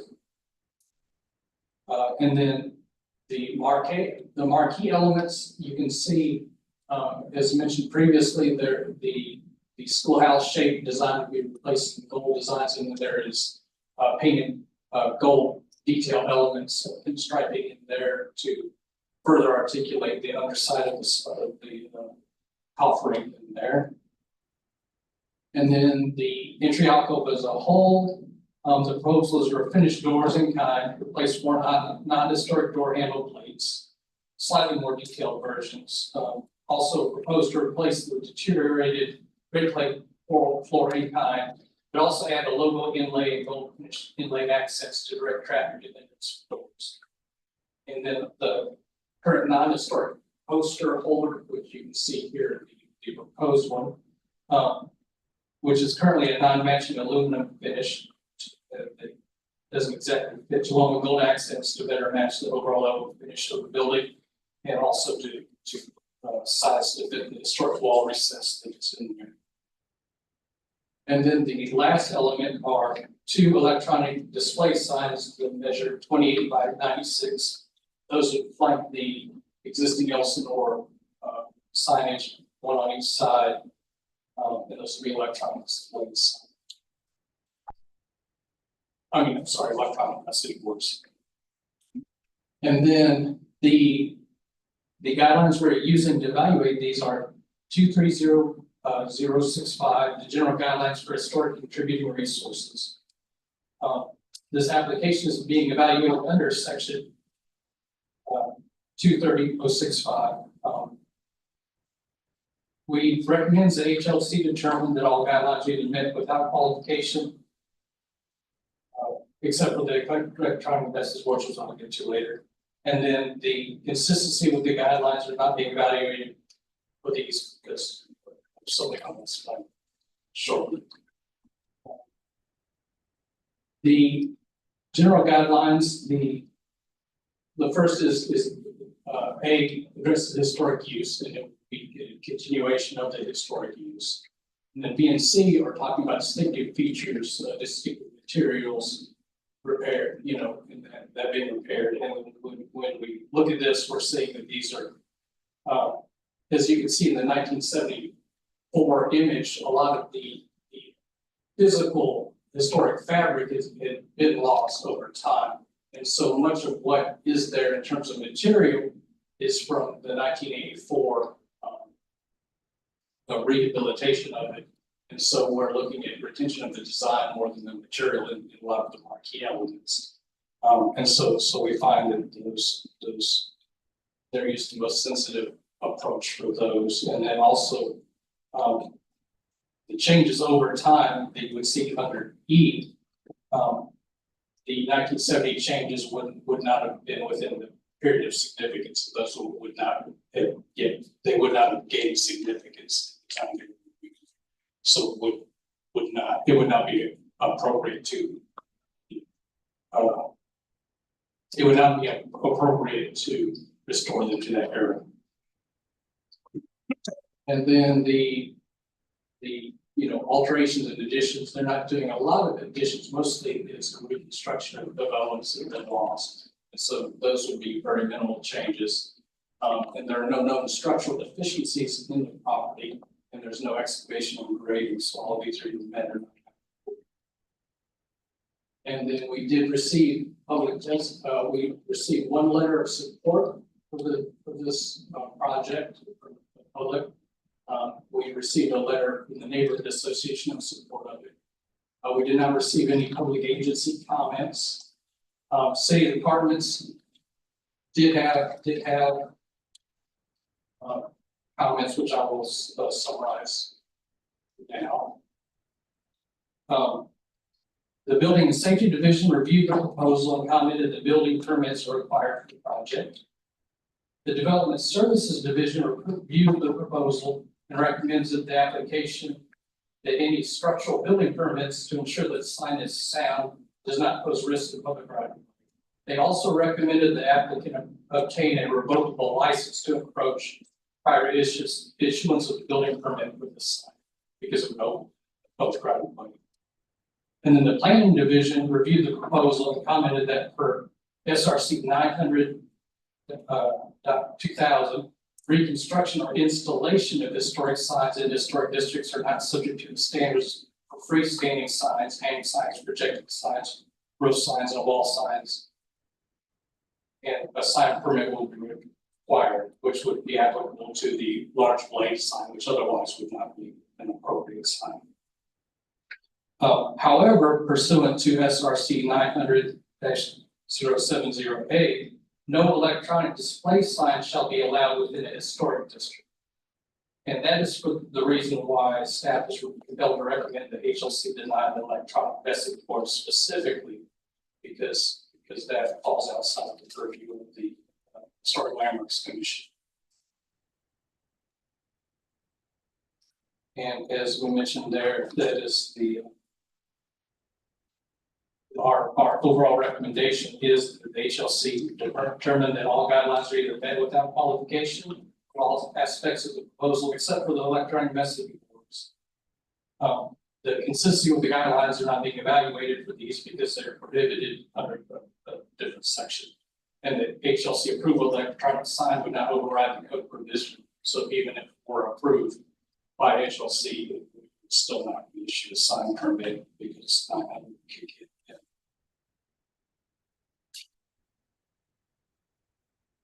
And then I'd like to summarize your alternatives is approve the proposal as submitted. Approve the proposal with any conditions you might feel is appropriate based on the specific guidelines, or deny the proposal. And then also our recommendation is to approve the proposal except for the electronic message boards. At this time, I'll take any questions you may have. Excellent, thank you. Are there questions from the commissioners? Just one tiny clarification. When you were talking about the doors, you said they were going to be repaired in kind, not, I didn't hear replaced, right? That's correct. That's correct. It'd be a refinishing. Okay, great. And are those the original doors? I don't believe so. Okay. They're very similar, but I think it's going to be different. Just curious. Thank you, Shannon. Okay, perfect. If there's no other questions for staff, then we can go ahead and move to the applicant's testimony. And if you could please state your name and address for the record, or your business address if you're representing an applicant, and you do have 15 minutes. Good evening, Commissioners. My name is Eric Anderson. I'm a board member of the LCM. My home address is 670 High Street, Southeast. We do have a fundraiser going on tonight, so my staff would be here otherwise. So you're stuck with me. So I'll do my best to answer questions. Just a little bit of background on the Elsinore for folks that may not be aware of its history. The historic Elsinore Theater was built in 1926 as a 1,450 seat 3-level movie palace with visual splendor and artistry a top priority in those days. By the 70s, the theater was a victim of neglect and vandalism due to declining operational revenue, among other things. After learning of plans to demolish the building and create a parking lot, local preservationists and fans of the theater began lobbying to secure money and raise money to save the building and restore it. Nonprofit was formed in 1981 and purchased the building in 1993. And it was placed on the National Register of Historic Places in 1994. After years of fundraising, $3.4 million restoration happened across 3 summers from 2002 to 2004.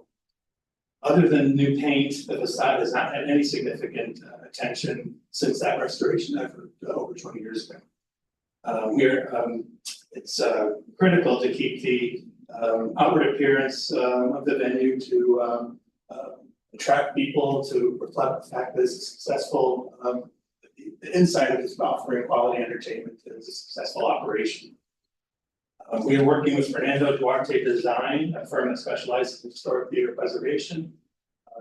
In fact, we're the Elsinore is the 40th theater restoration project, historic theater restoration project that Fernando's been working on. I worked with him when I was on the board of the Hollywood Theater 7 years ago. So if you're familiar with the Hollywood Theater, Portland's new marquee, he designed that for them.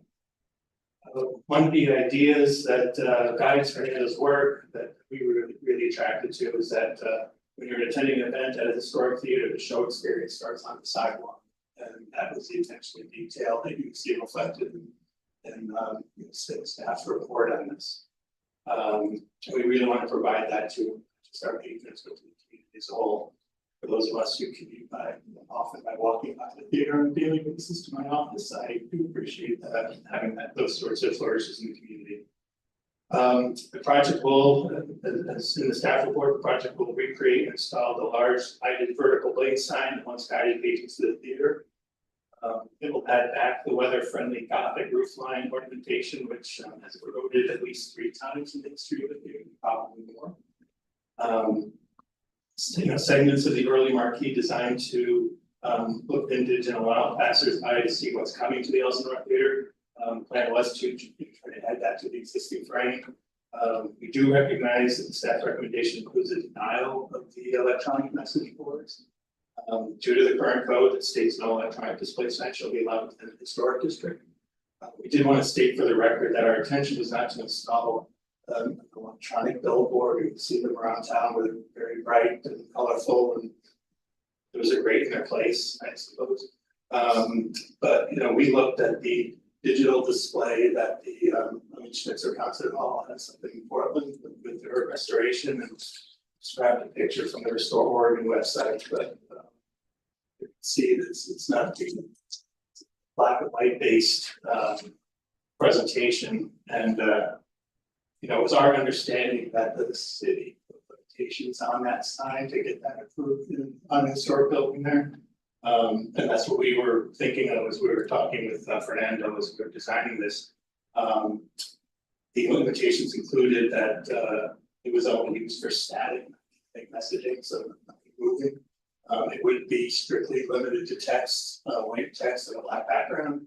And it could not be, the messaging could not be changed more than once a day. So it would not be flashing to messaging. So basically replacing going out there and putting some little letters up on the screen for both for energy efficiency, big for us, but also safety and maintenance. We thought this was the way to go. We do recognize that that is not something that can be addressed by the commission, but we will be following up with the cities to see if there's some alternatives for us to take a look at that. Also, I just would like to thank Jake and Kimberly and the city staff. We've been working on this for quite a while to get to the point where we even started to talk to them, and they've been really good about providing us with input. The volunteer board members are learning process, but it's been very helpful. We're really excited about the project, and glad to hear people are attending the theater that we're about back to where we were pre-COVID. 70,000 people a year. So happy to attempt to answer questions about those. Now we'll back in and we'll share with our team the information. Perfect, thank you. Are there questions from the commissioners? Commissioner Kaiser? Thank you, thanks for your testimony, and I am one of the 70,000. I hear multiple times a year, maybe I count more than once, but I just wanted to commend you and the board for the work that you're undertaking at the Elsinore. It's a treasure for our community. Whenever I get proposals like this, it just makes my heart feel good that we're reinvesting in keeping these buildings around. So even though there might be some code things you have to work through here, I just wanted to let you know, and please pass that along the board as well. I certainly appreciate that. One of the things that one of my previous jobs, we worked with Oregon Main Street on historic theaters inventory around the state, and the communities one, it is entertainment, but it's also community facility in many respects, and it's a gathering place. And current board takes that seriously. We want to be sure that all parts of the community, so all parts of the community get in and get access to it, find something in the schedule that they can enjoy. So it's exciting to be part of this, particularly we're coming up to a lot of centennials. The Hollywood Theater turns on in 2026. We turn on in 2026. The Liberty and Astoria turns on next year. So we're hoping that the state, work with the state and restore and try to do their historic theaters push. They're big old buildings, not exactly efficient, without a lot of maintenance and a lot of TLC. Very pleased to get the community support to allow us to provide that TLC. Commissioner Cardamone? Yeah, I don't really have much of a question either, but yeah, I want to say this is a really exciting application. I actually guiltily admit that I went to the Elsinore for the first time, probably 2 months ago.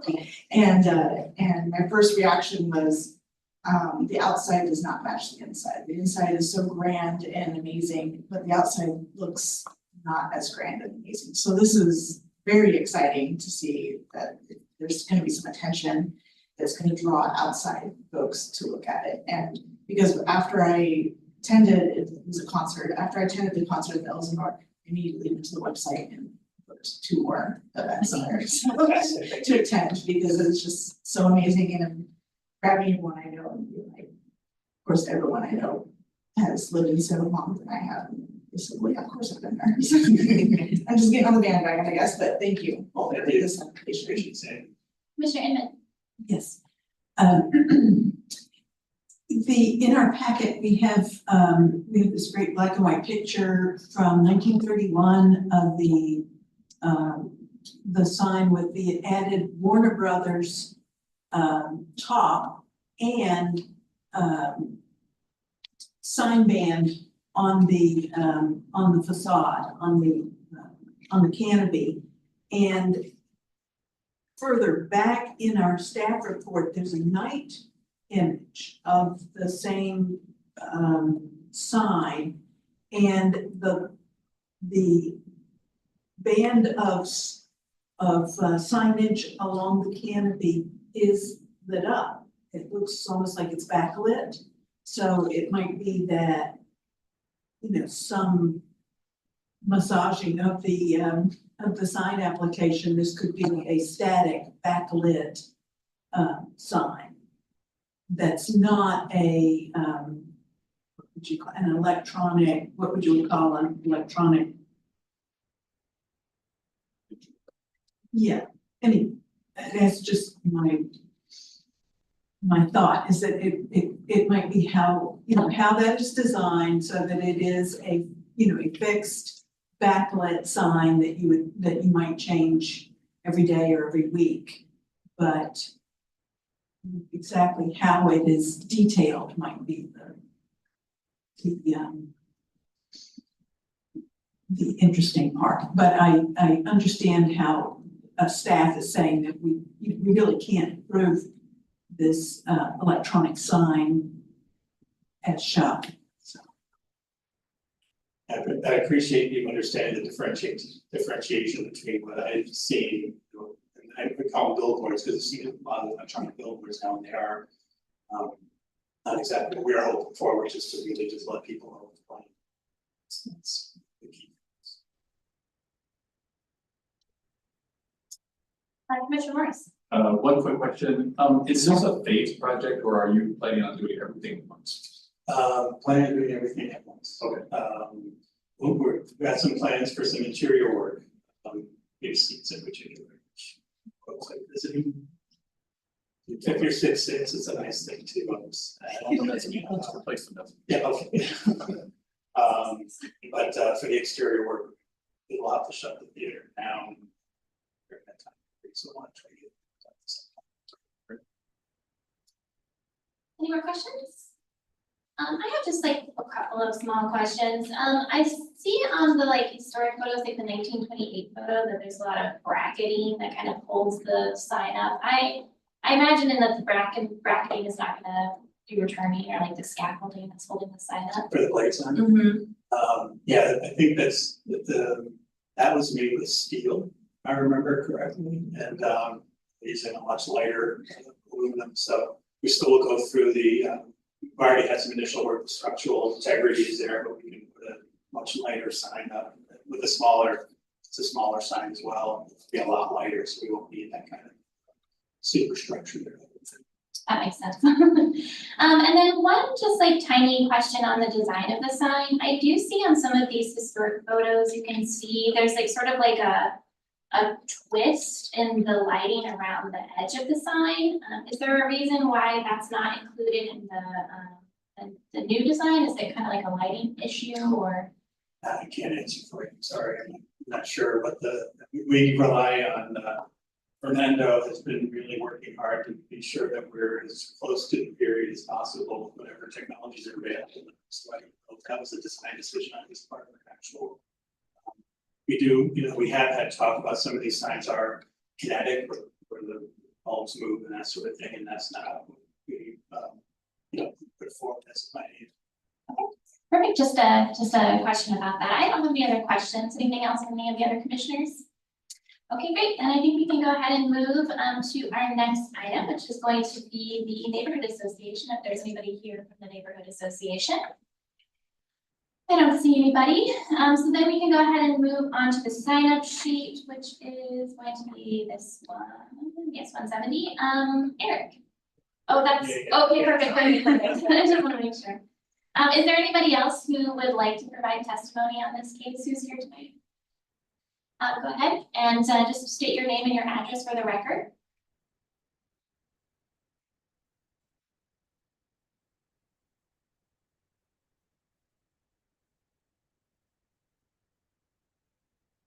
My name is Michael Sinem. I live at 1869 Plateau Street Northeast in Salem.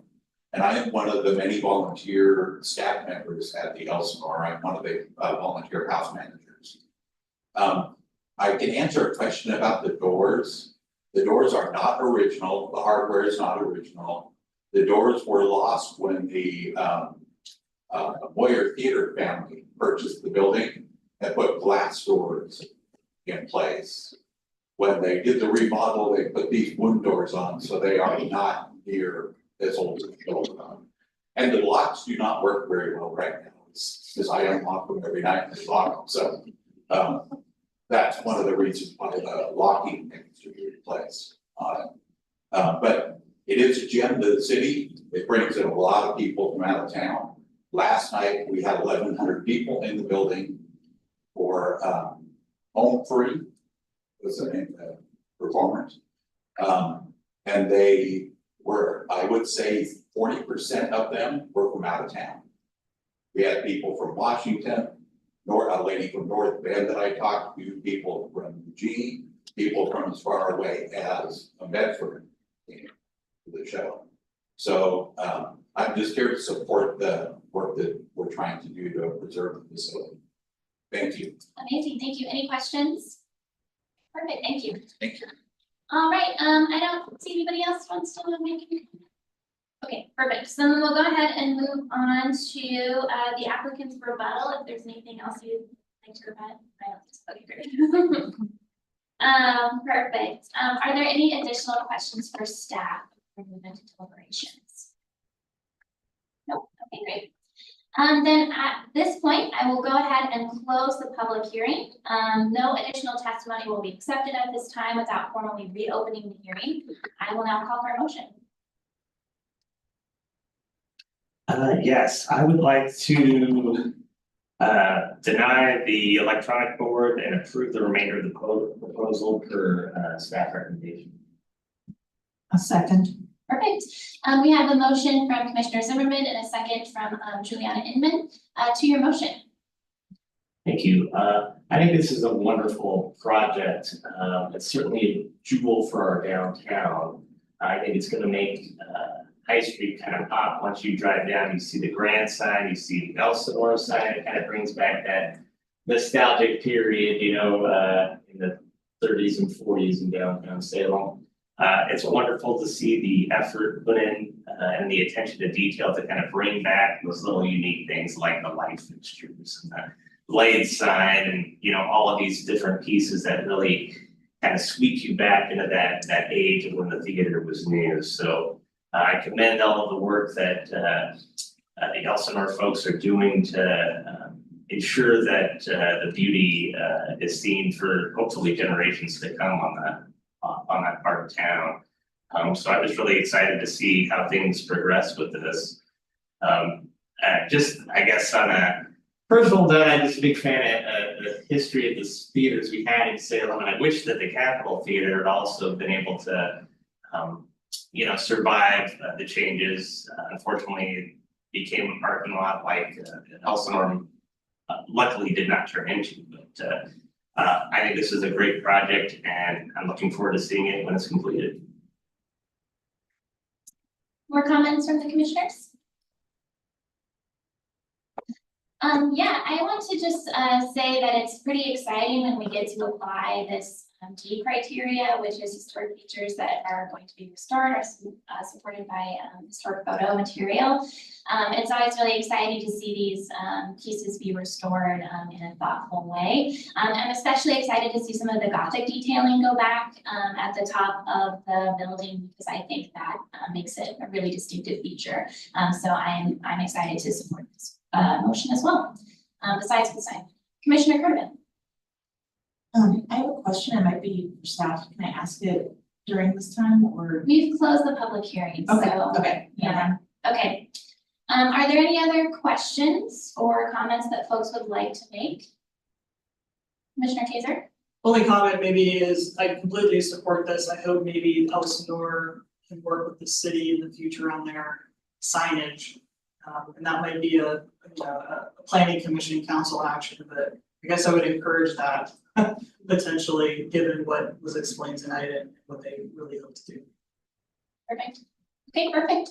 If there's no more comments, then I'll go ahead and call for a vote. All in favor of approving the motion or approving the proposal except for the electronic signs, please say aye. Aye. Aye. Any opposed? Right, the motion passes. Okay, perfect. That means that we're finished with that one and we'll move on to our next public hearing. I get reorganized here. Thank you guys, we appreciate you coming. Okay, perfect. Oh, Commissioner Inman. I have on this, after you open this one, I've got a, I have an ex parte communication. Okay, perfect. I will make sure to call on you for that.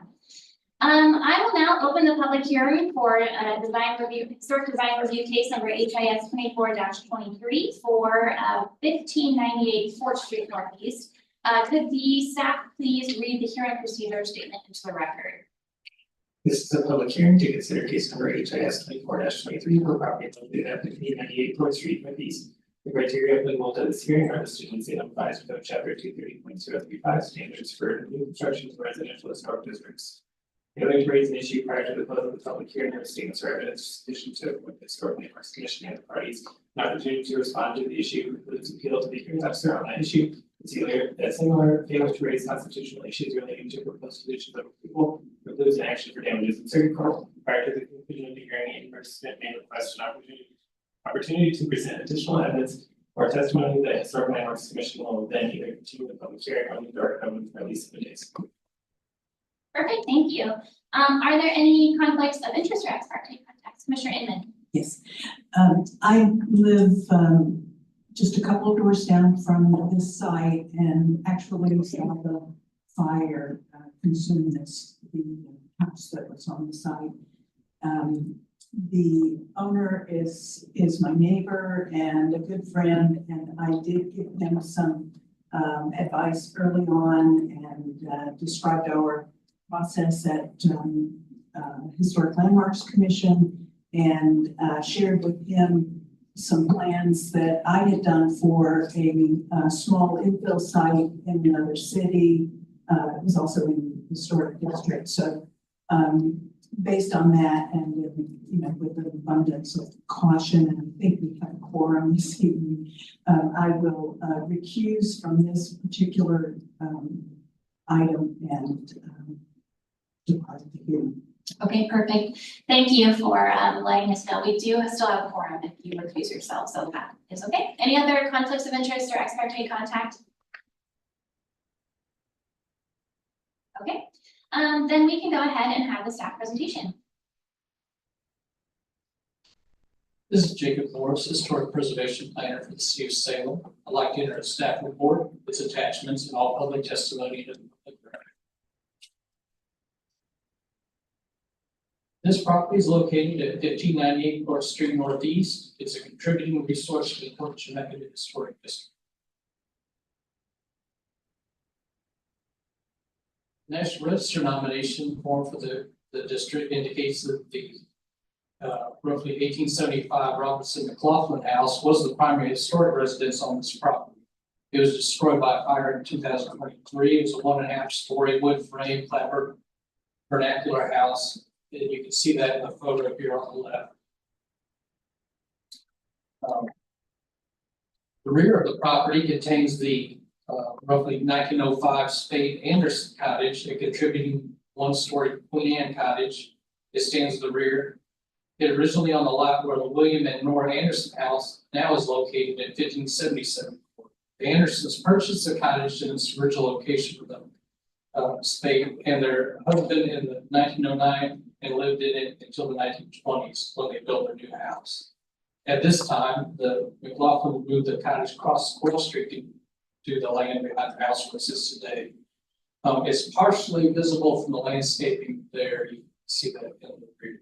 So there is a historic house on this property, but as you can see in the foreground, the primary residence has been lost entirely.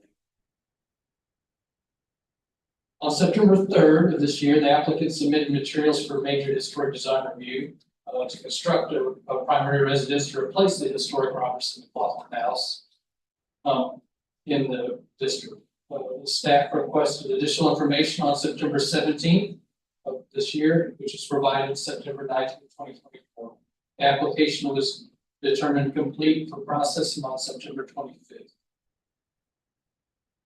The house is proposed to be constructed in the approximate location of the previous house. The front setback is 14 feet. The primary facade is oriented in the north. Proposed design is roughly rectangular in plan, approximately 26 by 41 feet.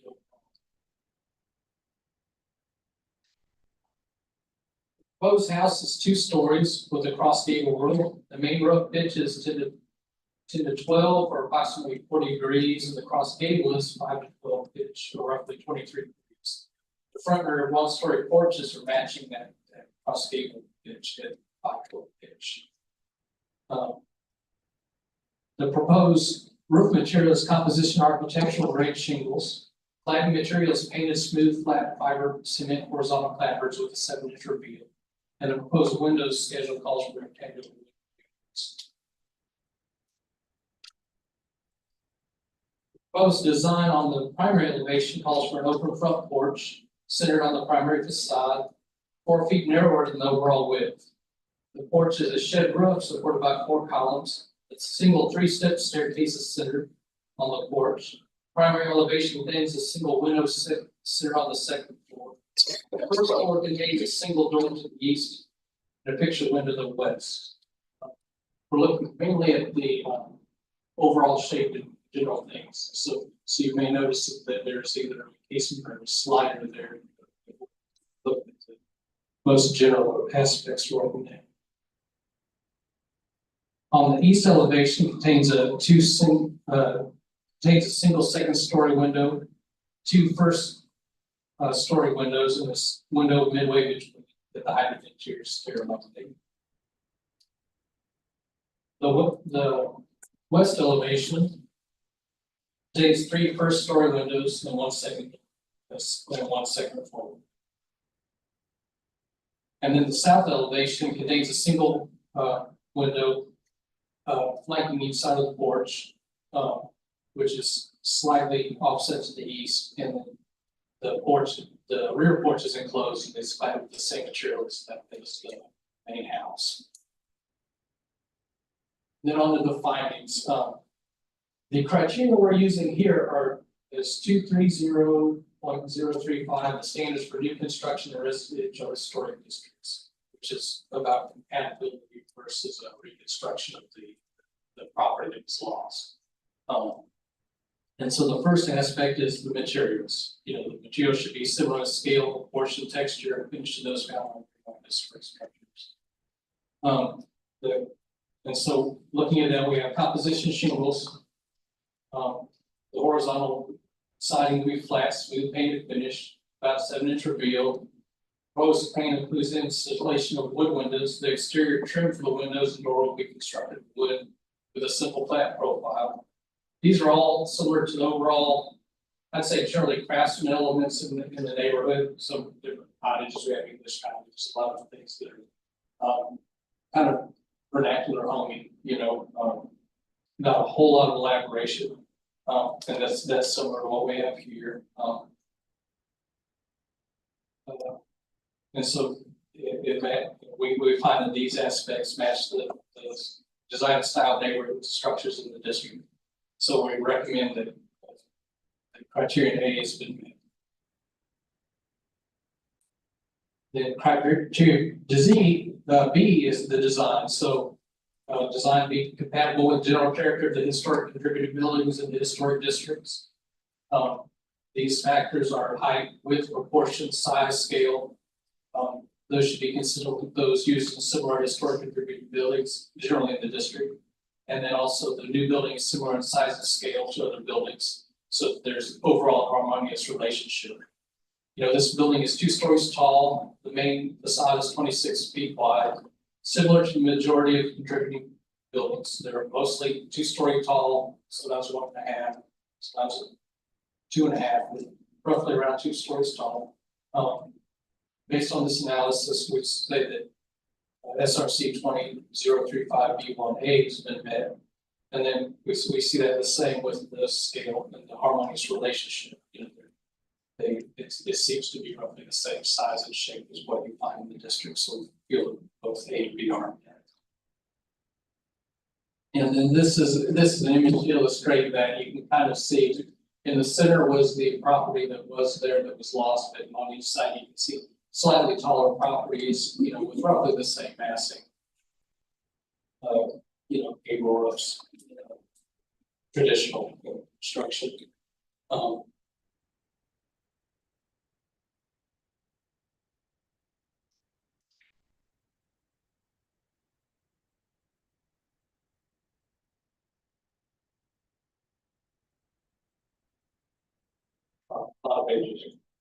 All right, the next criterion C, the design reflects does not replicate the architectural style of historic contributings in the district. And then you see on the proposed construction that we described earlier, the general kind of craftsman form of design. You have some eave overhang, which is something we see typically in the district. But instead of replicating the straight craftsman with all the bracketry and things that we sometimes see there, it's more simplified, just evoking that. So you have the same sign profile, the same exterior trim style.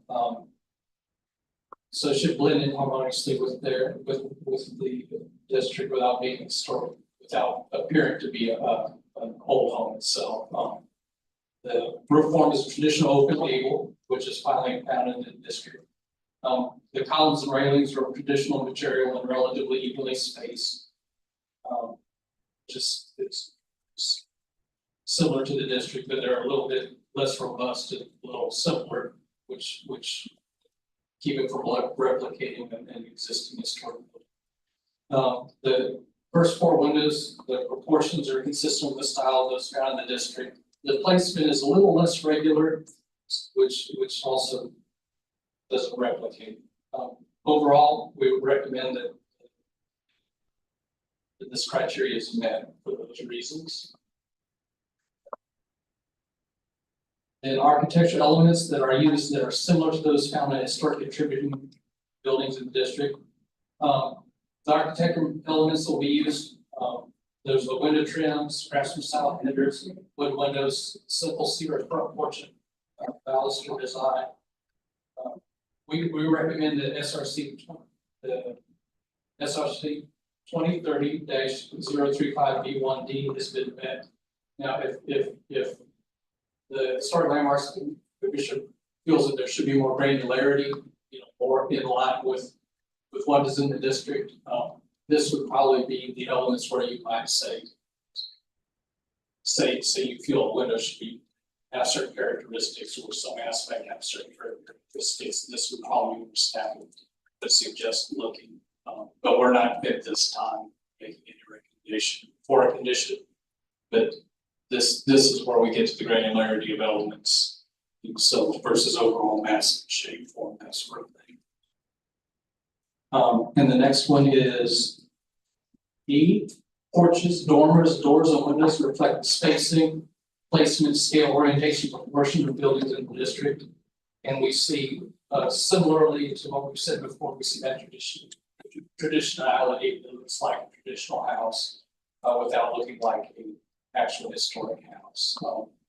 Front stairs center on the porch, which is common. A relatively symmetrical, balanced front. And so we find that this criterion has been met as well. And then the front facade is designed with human scale proportions compatible with adjacent buildings in the district as a whole. And you can see in the image, we have 3 steps to enter into the front porch. We have an accessible front porch of a scale that's similar to that you would typically find in the district. So we find that this has been met as well. And then it uses similar setbacks, orientation to the site, spacing and distance from adjacent buildings that is found in the buildings in the immediate vicinity and the district as a whole. And you can see this property is actually placed on the location of the historic building, which was consistent with the other ones. So this is well met. And then those are the criterion we have to work from, and then we had testimony. We had no public comments on this property, this one. No comments from the neighborhood association, no comments from public agencies. City departments, building and safety, they commented that building permits would be required for the project. And then planning had no objections to the proposal. And the staff recommendation is the Historic Landmarks Commission approve the proposal. And I'm happy to take any questions at this time. Commissioner Kerman. So for you, this is an interesting one I have to wrap my head around on recreating a historic looking, but not quite fully looking home. So is the intent then so that the intent is not necessarily to just completely replicate what was there and make it look like the original home, therefore making it look historic when it's not. It's more about making sure it blends with the district and contributing factors. Is that correct? That would be my understanding. Our code doesn't say it in this way, but when we look at the Secretary of the Standards, which is what all of our preservations are based on, we have what we call do not create a false sense of history, where it would be, say we had all ornamental brackets, all of those aspects, you know. If it was indistinguishable, people would say, oh, that would, maybe that was that house. And then you would have actual history, we have Paulson's history. So a simplified version that evokes those things without creating a false sense of history is kind of the overall spirit of what this is based on. Any other questions, Commissioner Morris? I'm not sure if we'll be able to answer this. You got into this a little bit. I don't, maybe missing it. I don't see call outs. There are a few windows here that you stated might be, they could be casements or they could be sliders. Is that? Right, but I don't have a lot of granularity on more granularity on what the material is than exact design. And the material is again, wood. They are wooden windows. Are they clad? Blue or wood clad windows. Okay. I have the estimate. No, you'll have to read. There've just been scorched earth conversations in this chamber about windows, so I just want to make sure you know exactly what those windows are. Yes, so in that would be, I'd say D would be the most appropriate place if you wanted to make any conditions based on specific elements versus, you know, overall fenestration pattern, that sort of thing. Sure, Commissioner Herman? Reconstruction of the house, but is there anything that, I'm guessing not an application, but is there anything we need to ask or follow up with on how the landscaping is gonna look? Because in the previous photo, last year, the landscaping looked really intentional and almost blended in with the landscaping of the neighbors. So I don't know if that's something that's in our wheelhouse or not, or if that's a totally different application or process, or I'm just curious. At this point, we have just for the construction itself, we don't have the information for the landscape. I can jump in as well. The only time that the commission would be required to regulate any landscaping would be if there was a contributing landscape feature that would be impacted by the proposal. And in this case, there was. That was gonna be a follow-up question, is there anything that's contributing to the district that we either try to recreate or further support or something? Any other questions?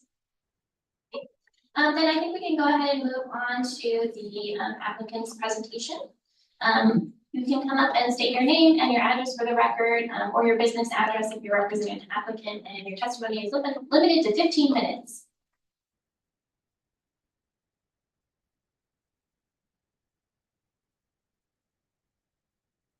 Good evening, I'm Jamie White. I'm the applicant. My home was destroyed by a fire on Thanksgiving weekend last year. So this is the proposal to rebuild it. I think it was presented very well to the city staff. Well, I could clarify it's landscaping will be very similar to what the old landscape was. There's already an irrigation system in place that I'm going to try to preserve as much as possible. I don't have a lot to say. I'd like to get it rebuilt as soon as possible. It's a hardship on me to not have the house there. But I'm mostly here to answer questions. Questions from the commissioners? I was hoping you might talk to us a little bit about the design choices that you made when thinking about the criteria for kind of fitting into the district. It looks like you kind of based it on the house that was there. I was given a set of plans for something very similar to that I thought would be appropriate. I don't have much experience with architecture, so I took suggestions from others. I thought it was appropriate and fit the neighborhood very well. I think most people agree with me on this. Okay, perfect. Thank you. Any other questions from the commissioners? Okay, great. Then is there anybody here from, and you can go ahead and sit down. Is there anybody here from the neighborhood association? think so. And I don't see anybody else in here, so I don't think there's anybody else who can give testimony, so that's fine. Is there anything else that we'd like to ask staff before we close the public hearing? I do have just like one clarifying question on the window on the front facade. I do see that it's like a slider style window. Was the original window 1/1 or was it slider? Do we know? On the property that was lost, Yeah, they were, it's 1/1. yeah, they were sash windows. Two sash windows. Okay, great. Perfect. Any other questions? Okay, great. Then I think we can go ahead and close the public hearing. I will now close the public hearing. No additional testimony will be accepted at this time without formally reopening the hearing. I will now call for a motion. I move that the Landmarks Commission approve the application. I'll second it. Perfect. We have a motion from Commissioner Kaiser and a second from Commissioner Zimmerman to approve as staff recommends. Are there comments? Your motion. Well, first of all, thank you for coming before us, the applicant, and I'm really sorry to hear that this was lost. And I totally understand their desire to get this back as soon as possible, have that there. I think the design is fairly sensitive to the historic district. It's nothing out of scale or proportion. I think we could talk about the front window, the orientation of that, but on the whole, I think the massing, the scale, the setback, all of that, it's gonna fit right in to the historic district. But it will be clear that it's new construction, and that it's not an original building. So I think it meets the criteria pretty well. Yes, I also want to second, I'm sorry about the fire. I can't imagine how much of a traumatic experience that was to lose your home like that. But, and then I appreciate the fact that you're kind of sensitive to the neighborhood, how you want it to kind of fit in. You're making an effort to make sure that while the new home isn't going to be exactly what was lost, it's going to be complementary to the neighborhood, and it's going to, you know, kind of have a similar look and feel to the home that was lost. So I'm enthusiastic to see that, you know, there'll be a new house in that spot, and that it will, you know, kind of evoke, you know, the similar, you know, kind of feeling like, okay, this isn't the same, but it, you know, it's appropriate for the area in which it's at. So best of luck having it come together in a swift manner, and hopefully you'll be able to get back in there before too long. Other comments? Yeah, I think I feel like the question of you know, not creating a false sense of history is always kind of the hardest sort of criteria to deal with when we're talking about new construction in a historic district. There are a couple of things about the design that kind of signal a more modern design to me. One of these is the slider window, and also the sort of the cross gable, the sort of like symmetrical cross gable also kind of signals to me that this is a new house and not a historic house. But and that's fine, because we're not trying to recreate something that was there. So I think I am in support of this. We could talk about the window if we wanted to, but I'm in support of the design in general. So I feel like unless we want to be more specific about a few details, then I'm supportive. Any other comments?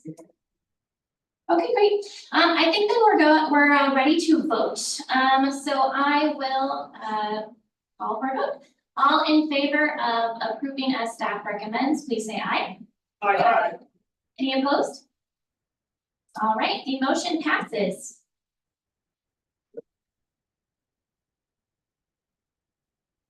All right, perfect.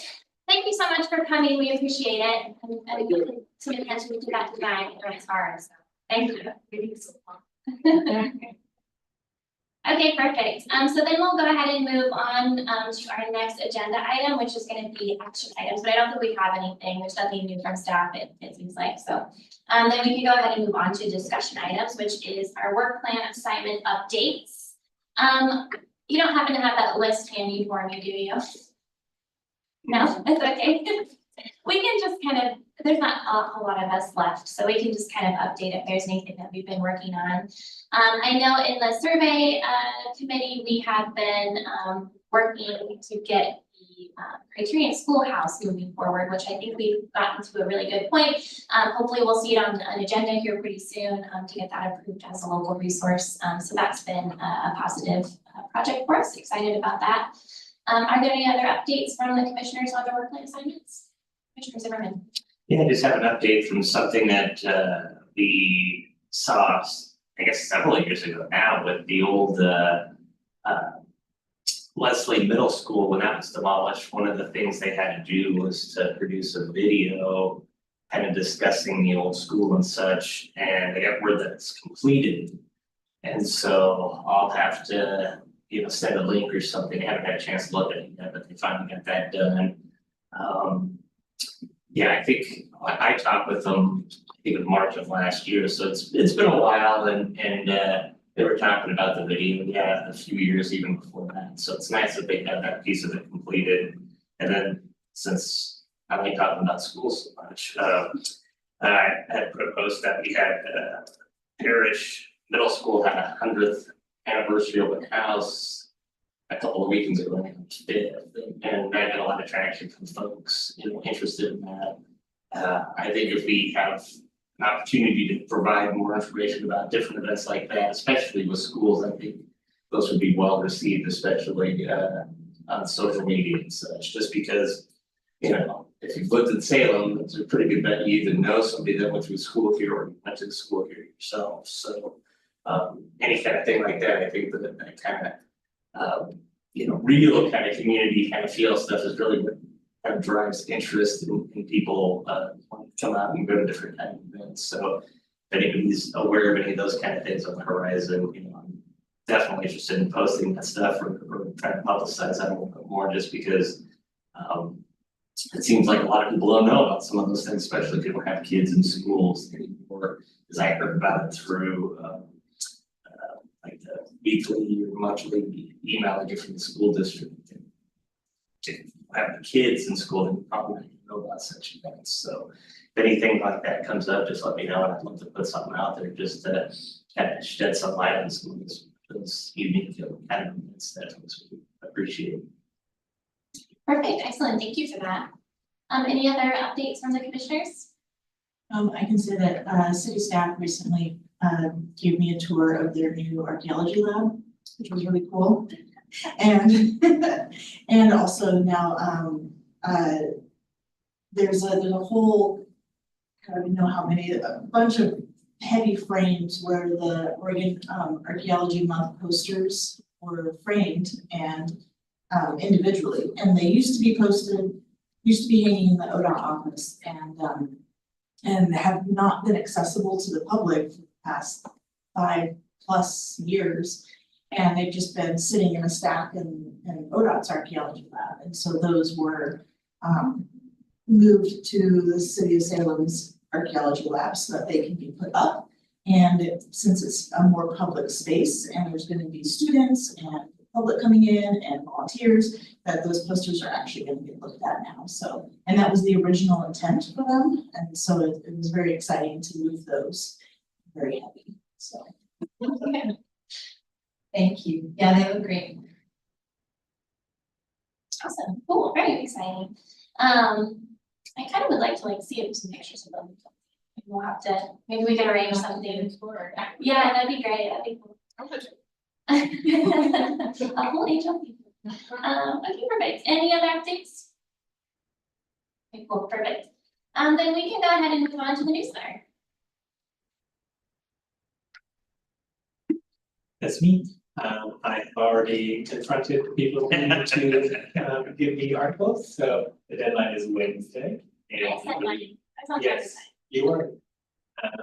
And we'll get that out next week then. And that's all I have. If you want to start brainstorming what you want to be in the issue that'll come out in January, start doing that. Yeah, Is that the physically mailed one? that is the physically mailed one, so we are limited in space for that, but we'll fit what we fit. Did I give you like, what exactly I'm gonna be sending you, or did I just say something? You just said something about archaeology month. Perfect, thank you. And if I can, you had offered to have some really great photos that could go in for the mystery photo and history mystery. Oh, yeah. And since this is a great month for things that were buried, you could provide something for that, that would be helpful. I will be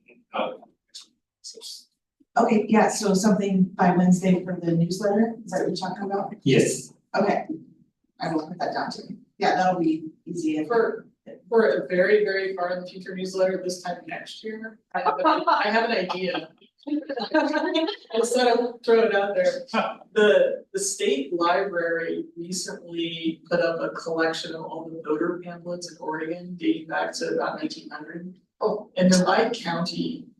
And that might be, it'll be an off season next year for me, but whatever. It could be kind of fun just to highlight that.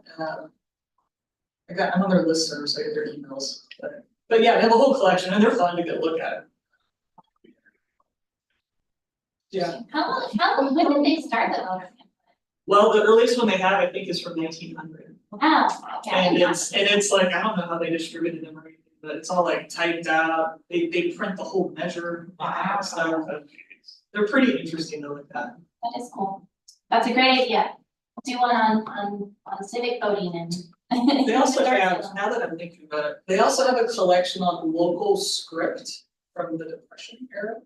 Which I didn't realize local businesses issued script. There's Salem actually in that collection that I saw. So that could be something interesting too that I had no idea. It was like 25-cent script in 1933. I'd be curious if we could like tie that to any of the businesses downtown that used it. I'd be curious. Okay, perfect. Okay, great, thank you. That moves us on to the Historic Preservation Officer report. So nice to have a very few things will get done by 8 o'clock. So today I went over to the Salem Chamber and presented about Salem history and all the cool stuff that we're doing at the city as part of their Leadership Salem program. I don't know if anyone's heard about that, but yeah, it was pretty cool. They were very excited. They want to learn more. So, and this is tied into, I'm reading my Kara. So other folks of you, we get often we get requests for folks from the city to come and speak about what we do, so. That's for next year, right? Yeah, and then in that vein, I'm also attending the Pacific Northwest History Conference, which is this weekend, starting tomorrow. And I'm presenting about, again, our Chinese history project with Chelsea Rose, who's doing amazing things, and she got this enormous grant from the federal government, millions of dollars, of which we can maybe do more work in the cemetery, which I'm excited about, or possibly at Willamette new softball field, which I didn't talk about. Because there's Chinese. Anyway, that's a whole other trip. The other thing I just want to mention is if you haven't registered and want to go to the CLG workshop in Dallas, it's on November 6th. It's one of my favorite workshops. So I think maybe Jennifer's going, I'm not sure. Yeah, she did say last time she was gonna go, and I told her that she'd have to report back to us, so Yeah, that'd be good. And I don't know if you discovered them, but I brought little tiny cupcakes because we have so many birthdays in October. Yeah.